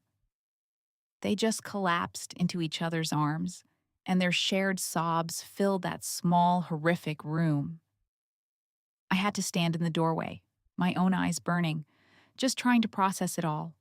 20 years, the best years of a woman's life, just stolen and erased in this dark, God-forsaken place. And it was all because her own sister was so consumed by greed. Suddenly, we heard pounding footsteps coming down the hall. I turned to see a man in a white coat rushing toward us, a syringe clutched in his fist. "You can't take her," he said, his voice cold and empty. "She's dangerous. She needs her medication." I planted myself in the doorway, right beside Derek. "What kind of medication?" Derek asked him. "The kind that involves kidnapping and illegally drugging someone for years?" The man's face went pale. "Who are you? How did you even get in here?" "The police are on their way," Derek told him, his voice like stone. "You better start figuring out how you're going to explain holding a woman hostage here for the last 3 years." The guy panicked and tried to bolt, but he was immediately taken down by the first officers bursting through the front doors. We learned later he was the director of the entire illegal facility, getting paid a fortune by Haley to look after the people she wanted to disappear. An ambulance arrived and took Evelyn away, with a weeping Megan right by her side, holding her hand like she'd never let go again. Derek and I had to stay behind to give our statements. By the time I finally walked out of that nightmare building with him, the sun was high in the sky. The bright daylight just seemed to expose all the filth of the place, and it felt like a sick joke. His phone rang. It was Austin. "The trial is set for next Wednesday," he said. "Haley's lawyer tried to argue insanity, but the judge wasn't buying it. The new evidence we handed over is more than enough to lock her away for good," the lawyer told him.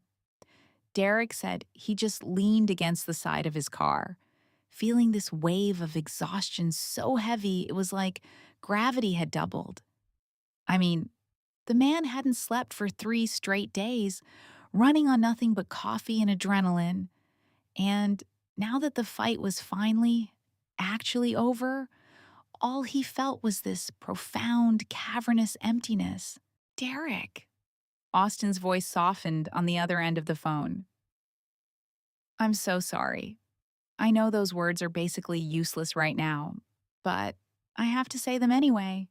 The story Derek eventually laid out for us, the one I'm trying to make sense of for you now, it doesn't have a clean starting point.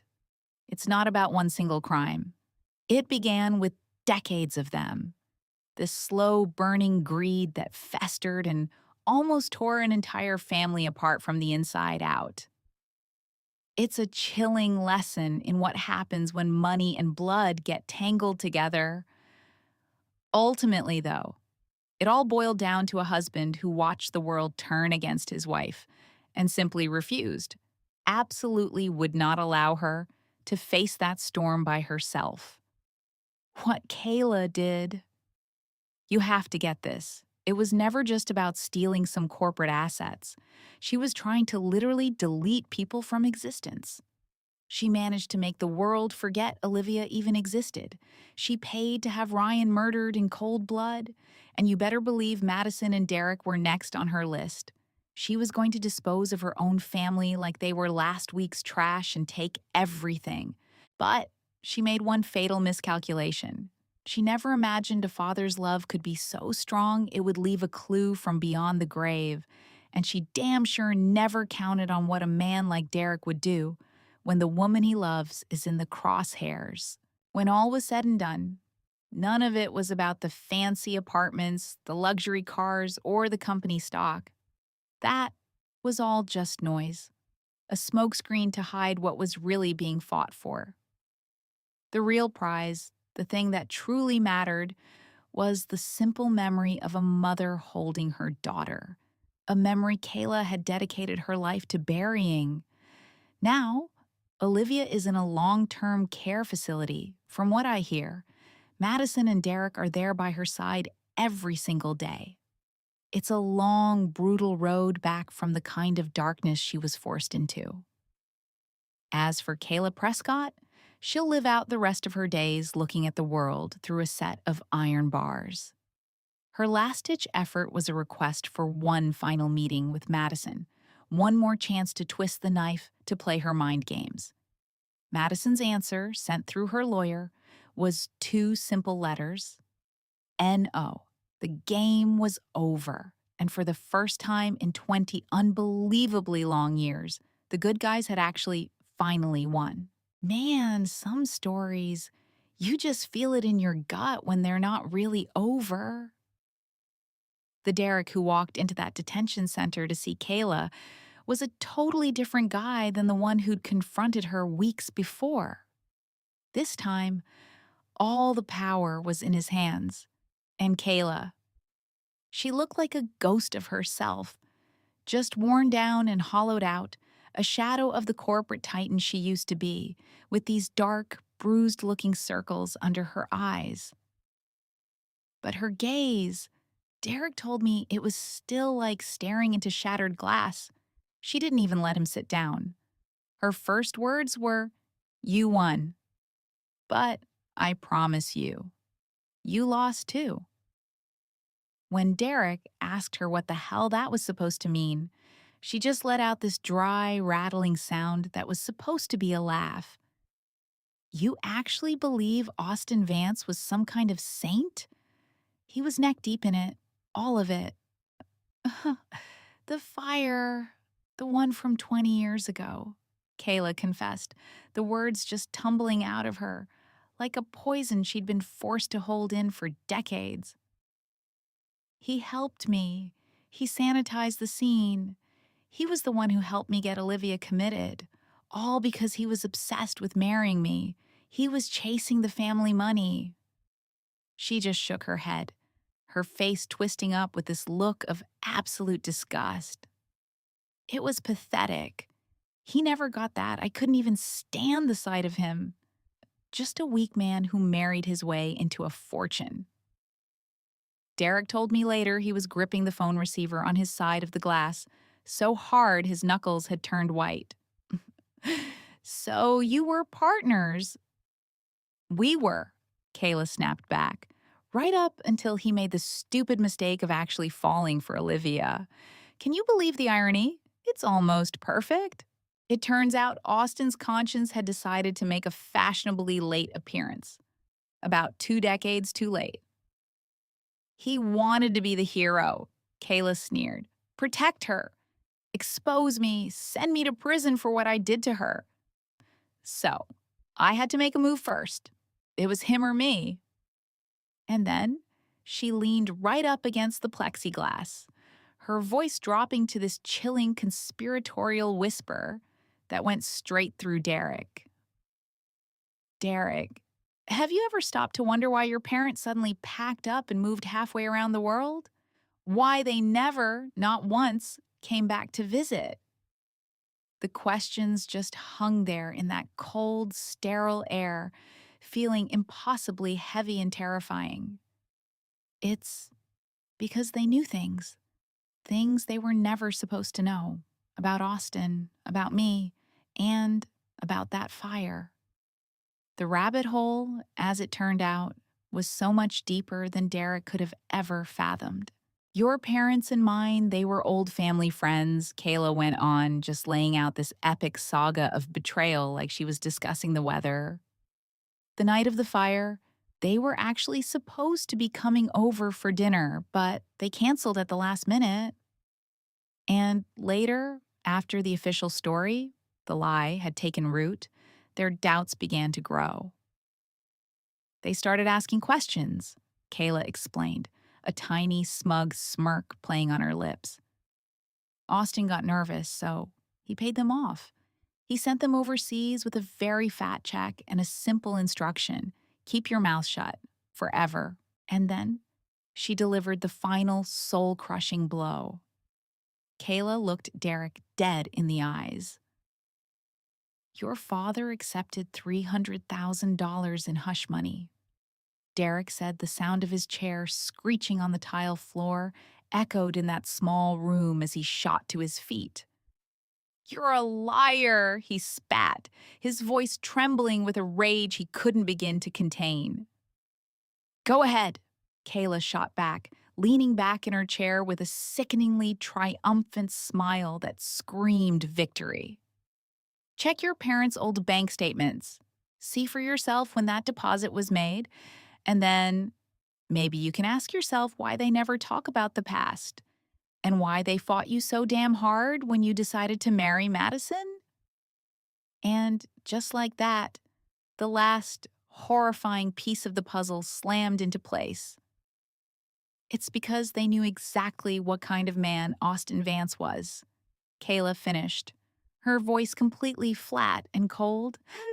And they assumed they knew exactly what kind of woman his daughter was destined to become.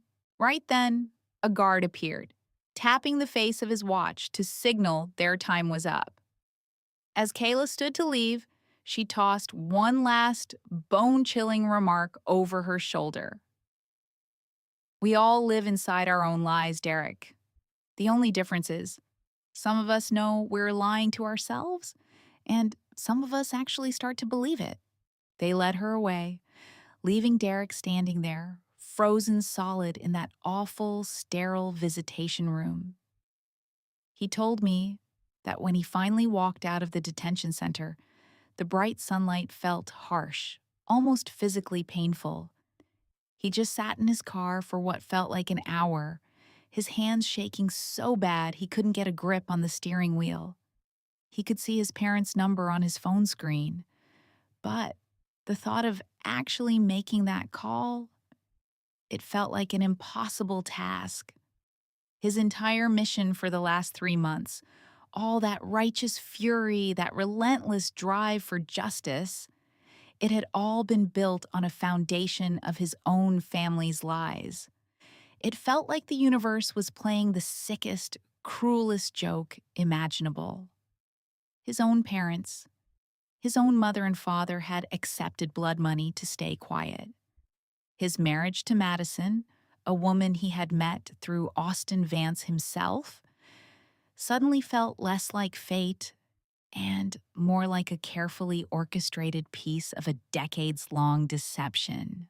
The truth he thought he had finally uncovered was just a single chapter in a much larger, uglier library of secrets. And then his phone buzzed. The screen lit up with a smiling picture of his mother. "Derek, honey," her cheerful voice came through the speaker, so painfully unaware. "We're on a flight home tomorrow. Your father says he's got a craving for your famous pot roast." The simple, everyday warmth in her voice felt like a punch to the gut. "Mom," Derek interrupted, his own voice completely hollow. "The fire at the Vance family home 20 years ago," Derek said, and he told me every single word felt sharp and deliberate, like a piece of glass. "What do you know about it?" On the other end of the line, there was only a dead, heavy silence that screamed louder than any confession could have. "Oh, Derek, what on earth are you talking about?" His mother finally managed to ask, but her voice was strained, tight with a fear he'd never heard before. "Did you and Dad take $300,000 to stay quiet?" Derek's voice was shaking now, the accusation just hanging in the air between them, thick and poisonous. "Is that why you left? Why you never talk about the past? Was that why you hated that I was marrying Madison? Not because of her, but because Austin Vance was the one who introduced us?" Another long, agonizing silence was all the answer he needed. He told me the silence on the other end of the line was the worst part, just before his mom's voice finally cracked through it, thin and broken. "Oh, Derek, I am so, so sorry," she wept, the words just spilling out in a panicked rush. "We're just so sorry. Your dad's company, it was about to go under. We were going to lose the house, everything. We needed the cash. And Austin, he swore to us. He swore he'd handle it all, that nobody would ever get hurt." That's when Derek just snapped. I've never heard him yell like he described to me then, this raw, shredded sound torn right out of his soul. "But Kayla got hurt," he roared into the phone. "She was locked away in a psych ward for 20 years. Austin is dead. Do you have any idea how many lives were absolutely shattered because of that money?" The excuses that trickled back were just pathetic. He said it was like they were reading from a script Austin had written for them years ago. We didn't see the whole picture. Austin told us it was an accident, that Kayla always had her issues. His mother's voice was completely lost to hysterical sobs now. "Derek, Mommy is so, so sorry." He didn't say another word. He just ended the call. He told me the click of the phone hanging up was the loudest sound he'd ever heard, and then the quiet in the car was just suffocating. He just leaned forward, pressing his forehead against the cold shock of the steering wheel. And for the first time in all those years, he finally let himself break. I remember getting this call from Derek, and man, he was just broken. It wasn't just sadness or even the rage I'd been hearing for weeks. It was this deep, soul-crushing exhaustion. He told me he just saw everyone in his life, plain as day, like pieces on some sick, twisted game board. Jenna, Austin, his own parents, Olivia, and himself. Each one making their own play, driven by their own selfish dramas, thinking they were the main character and just leaving this massive path of destruction behind them. And right when he's hitting that rock bottom, his phone buzzes again. It was Kayla. He said her voice was like a live wire. "Derek," she said, "my mom is awake. She's asking for you." So he went. Of course he did. He described the hospital room to me later, so quiet you could hear the machines breathing. Mrs. Peterson was propped up on a stack of pillows, looking like a ghost, but her eyes, he said for the first time, her eyes were really there. Kayla was glued to her side, holding her hand, her face all swollen from crying. "Mr. Collins," Mrs. Peterson's voice was just a thread. "Thank you for saving me and for getting justice for Kayla."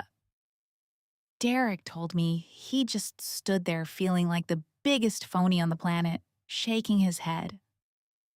"I just did what anyone would have done." "No," Mrs. Peterson pushed back, and Derek said her eyes held this look that was just ancient and complicated. "You did the one thing everyone else was terrified to do." She took a second, gathering what little strength she had. "My sister, Jenna, she wasn't born a monster. We were inseparable when we were kids." He said a darkness just washed over her face, but something inside her twisted. "Our parents, they always put me first because I was sick all the time, the quiet one. And all that did was feed this jealousy in her. It turned into pure hate." He told me she shut her eyes and one single tear just carved a path down her cheek. "The night of the fire, I saw her. I saw her clear as day in the living room holding a gas can. I tried to reason with her to stop her, but she shoved me down." Derek said Mrs. Peterson's voice shattered when she repeated what her own sister said to her. She screamed, "Why do you get everything? This time it's my turn." When she opened her eyes again, the pain in them was just an endless black hole. A little while later, Austin found me in the wreckage. And this, man, this is the part of the story Derek told me that still guts me to think about. This is what Mrs. Peterson revealed that just destroyed him. "Austin promised he'd keep me safe," she whispered, her voice all scratchy from not being used for 2 decades. "He said he would find a place for me to get better." Derek explained that she trusted him. Why wouldn't she? And that blind trust got her locked away, completely erased from the world for 20 years. And then she dropped the bomb. "Your parents," Mrs. Peterson said, her eyes looking right through him. "Derek, they came to see me about a month after it happened. They snuck into the facility. They needed to know what I saw." And she told them. She told them the entire horrible truth. And then nothing. They vanished, never came back. Derek, from what he told me, just stood there, completely floored. The air just left his lungs. All this time, he believed his parents had just bailed. They actually knew? They came to find you?" Mrs. Peterson just gave this slow, tired nod. "Your mother cried for what seemed like forever," she recalled. "She told me your father's business was about to go under, that they were about to lose everything." Her last words to Mrs. Peterson were a hollow excuse, a confession that they were trapped. And in that one awful second, the whole devastating picture snapped into focus for my friend. His parents had known all along. They found the truth, held it right in their hands, and when they had to choose between doing the right thing and saving themselves, they took the money. When Derek finally walked out of that hospital room, Kayla went with him down the hall. "Derek," she said, and her voice was thick with unshed tears. "I really mean it. Thank you. I never would have found my mom if it wasn't for you." He told me he just instinctively pulled her into a hug. "Take care of your mom," he said to her, "and please, take care of yourself." But as he turned to get into the elevator, she stopped him cold. "Evergreen Bioarma needs you. All the people who work there, they need you. Will you stay and help me?" she asked, and he said her eyes were just shining with this raw, desperate hope. "I have no idea how to run a company," Kayla admitted, her voice barely a whisper. "I need someone to show me." And Derek just stood there, letting this completely insane, unexpected offer sink in. A brand new path in the middle of his burned out life. And then he told her yes. He just nodded. Okay. As the elevator doors closed, he could see her still standing there, waving. This young woman who, just a month before, was living a sheltered life and was now left to run a huge corporation, care for her traumatized mother, and get ready to face her own aunt, the woman who murdered her father, in a courtroom. Look, for my buddy Derek, the guy at the absolute center of this whole catastrophe, life wasn't just paused. It felt like it had been totally nuked from orbit. But life, as it turns out, really doesn't care if you're ready for the next chapter. On the drive back from another soul-crushing meeting, his wife, Chloe, didn't head home. He found out later she drove straight to her design studio. That place was her sanctuary, you know? The one corner of her world his personal hurricane hadn't totally destroyed. The old partner was long gone, another casualty of the drama, and some new assistant was still fumbling around. But the business itself, it was hers. It was still alive. He imagined her feeling it, the sketches on the walls, the mountains of fabric samples, the low hum of the computers. It was the one thing she had built from scratch. And then, as she's standing there, her phone lights up. A notification from her bank, a wire transfer from Derek. Now, you gotta remember, he'd already tried sending her $100,000, which she rejected instantly. But this was different. $120,000. And the note attached? Just 2 words, studio rent. Derek told me he knew she would just stare at her screen for a long time. I can only imagine the war going on in her head. This time, though, she didn't send it back. I think she finally got that it wasn't about the cash. It was Derek's clumsy, broken way of trying to say he was sorry, the first tiny step. It wasn't forgiveness, not by a long shot. No, not for a long time, maybe not for a whole year. But it was a start. It was a flicker of light in a completely dark room, a sign that maybe, someday, when the wounds weren't so fresh, she could think about the man she loved without feeling that sharp, stabbing pain, that she could finally start to let him and all the horror he brought with him go. He pictured her opening her laptop and seeing 13 new emails. Clients, suppliers, industry invites. The world kept moving, whether she liked it or not. So, she did the only thing she could do. She poured a cup of coffee and started to reply. Outside her window, the city was doing its thing, the sun bleeding out behind the skyline, a million lights winking on in a million separate lives. Just another Tuesday. But for Chloe, it was a new page. She stayed completely away from the trial, by the way. Her lawyer, Ms. Davis, kept her updated, told her how Jenna tried to recant her confession, how she tried to spin this story that her partner, Austin Roberts, was some evil mastermind and she was just another one of his poor victims. But the facts were just too loud. The testimony from a guy named Mason Cole, the original fire investigation, and Kayla's quiet, unbreakable statement on the stand. It just shredded her entire defense. The court records laid it all out. Derek said the jury was only out for 6 hours before they filed back in. Guilty on every single count. And as the judge read the sentence, Jenna was just a statue, blank faced, until she heard the words, life in prison. That's when her head shot up. Her eyes flew around the room, desperate, until they locked onto Kayla and her sister, Sophie. And right there, in a totally silent courtroom, the two sisters stared at each other for the last time.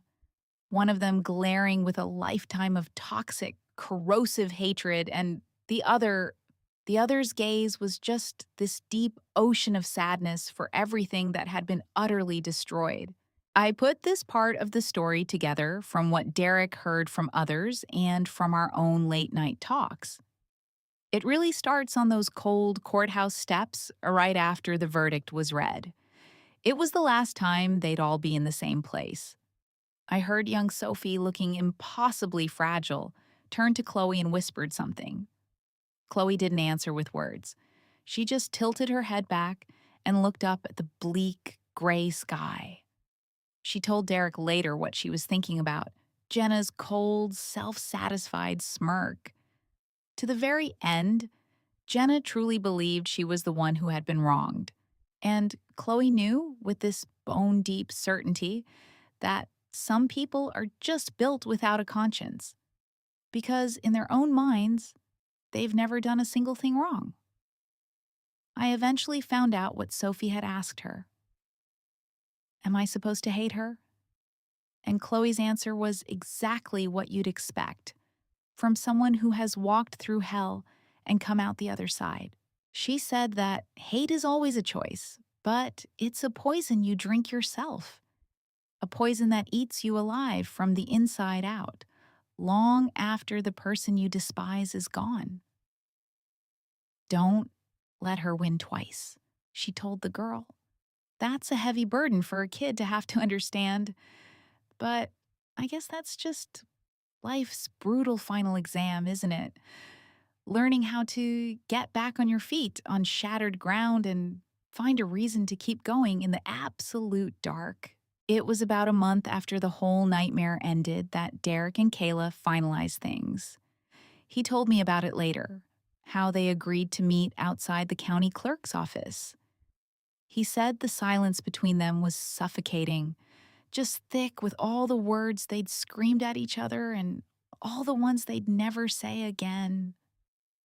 And Derek, man, seeing him in those days broke my heart. He was a ghost. He'd lost so much weight, and he'd buzzed off all his hair, a harsh look that just seemed to carve the exhaustion deeper into his face. He walked up to her, holding this manila folder like it was a peace offering he didn't deserve to give. Kayla, he said, and his voice just cracked. He handed it to her. This is the deed for your studio. I bought it. Consider it a down payment. He told me he couldn't even finish the thought, but he didn't need to. She knew exactly what it was. It was the first installment on an apology that could never truly be paid off. She opened the folder, and there it was. Her name on the deed, crisp and official. You didn't have to do this, Derek, she whispered. He just cut her off, his voice completely raw.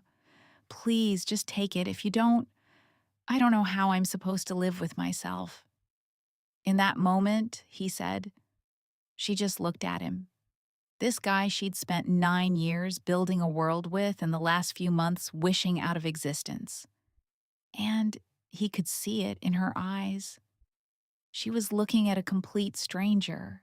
Their whole life together, every inside joke, every late night talk, and then the absolute soul-shattering betrayal. He said it felt like a movie he'd watched about 2 other people. Derek, Kayla finally asked him, and he was amazed at how steady her voice was. What are you going to do now? He told me he couldn't meet her eyes, so he just stared out at the city skyline, the place he'd called home forever. I'm leaving Chicago, he admitted, the words tasting like ash. Going somewhere I can just be some guy, start over. She had to ask the one question that hung in the air between them. Will it be better? He gave her this broken, faint smile. I have no idea, he said, but I have to try. They signed the divorce papers right there on a cold bench in this heavy shared silence. The only sounds were the scratching of the pens and the heavy thud of the clerk's stamp. When they stepped back into the afternoon light, the day was bright and warm, which felt like a cruel joke to him. Kayla, Derek called out just as she turned to leave. I am so, so sorry, and thank you. He told me she never turned around, just lifted a hand in a small gesture that said both, I heard you, and goodbye for good. I know he just stood there on the pavement as she drove away, watching her car in his rearview mirror, this solitary figure getting smaller and smaller against the massive city, until he just blended in with everything else and was gone. And for Kayla, from what I heard later, there was no final burst of rage, no lingering ember of affection. What washed over her was this profound, bone-deep sense of release. It was the feeling of finally setting down a burden so heavy it had literally reshaped her posture. The straps had been digging into her for so long, but now, for the first time in forever, she could stand up straight and actually see the road ahead, and things did move forward for her. Her design studio slowly came back to life. Emily's family firm, Evergreen Biosolutions, handed her a massive contract to redesign their main offices. I mean, this was the kind of lifeline project that could keep her whole business afloat for a year, a fresh start in every sense of the word. She even hired a new assistant, a sharp, eager young woman right out of art school named Sarah. One day, on a coffee run, Sarah just asked her a simple question. Kayla, why interior design? And Kayla actually had to pause for a second. Because I want to build beautiful spaces, she said, realizing it as she spoke. Spaces that make the people inside them feel genuinely happy. Sometimes, after you've been through so much darkness, the simplest questions hit the hardest. Are you happy? Emily asked her one afternoon, with that kind of directness only a kid can have. And Kayla, after a long moment, let a real smile touch her lips. I'm working on it, she said. And from everything I've heard, she truly was. She was fighting tooth and nail every day to build a new life for herself, one small piece at a time, finally starting to believe she deserved one. Her routine, work, eat, sleep, became her anchor. Even the tense phone calls with her parents began to soften as she started to see their decisions not as a betrayal, but as the panicked moves of people who felt they had no other options. Then there were her weekends. She would drive out to the recovery center to sit with Emily's mom, Karen. Karen was slowly, carefully re-entering the world after the trauma, starting to recognize faces again, to string a few words into a sentence. And Emily was there every single day after school, the two of them so patiently trying to rebuild a bridge that had been blown up 2 decades earlier. Sometimes Karen would just get lost in the past. She'd murmur things like, my sister. She used to brush my hair for me. She made the most beautiful braids. And then she'd just drift off into a deep, unreachable silence. It was this gut-wrenching reminder of how love and hate can become so twisted together over time, separated by a thin veil of memory that eventually frays, making it impossible to see where one ends and the other begins. Then, one afternoon in December, The first big snow of the season started to fall over Chicago. I was told Kayla was standing at her studio window, just watching the city get quieter and softer under that clean, white blanket. Her phone buzzed. It was Emily, and her voice was pure electricity. Kayla, Mom remembered my name today. She called me Emily. She asked me if I'd finished my homework. A genuine, unguarded smile spread across Kayla's face. That's incredible, Emily. And then the girl asked her, Will you always stay here, in Chicago? Kayla looked out at the snow-dusted skyline.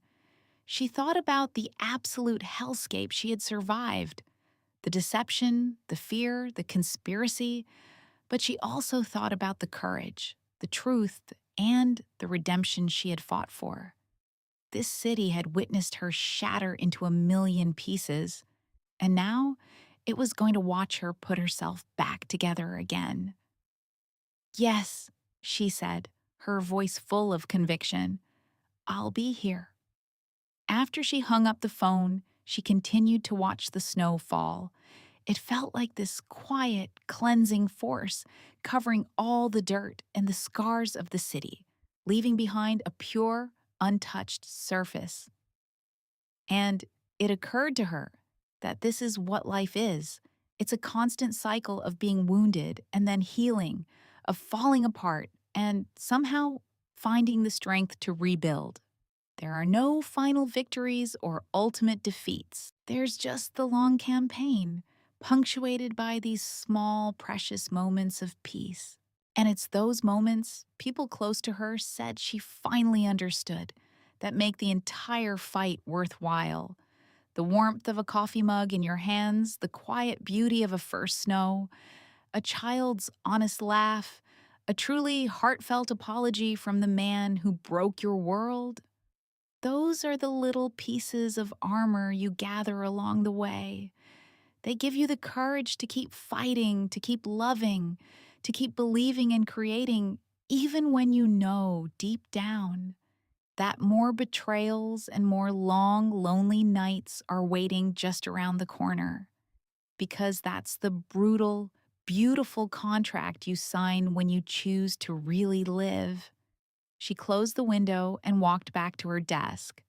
A new project glowed on her monitor, a blank digital canvas waiting for her to give it shape and color and light. She picked up her stylus and, with a soft, determined scrape against the tablet, she drew the very first line. Outside, the snow continued to fall, gently blanketing a wounded, but, without a doubt, resilient world. And Kayla's life, much like the city she refused to leave, had been plunged into an impossible darkness. It had been shattered into a million fragments. But now, it was being slowly, painstakingly, and beautifully reassembled. And all of it, every single painful step forward, was really just the beginning of whatever came next.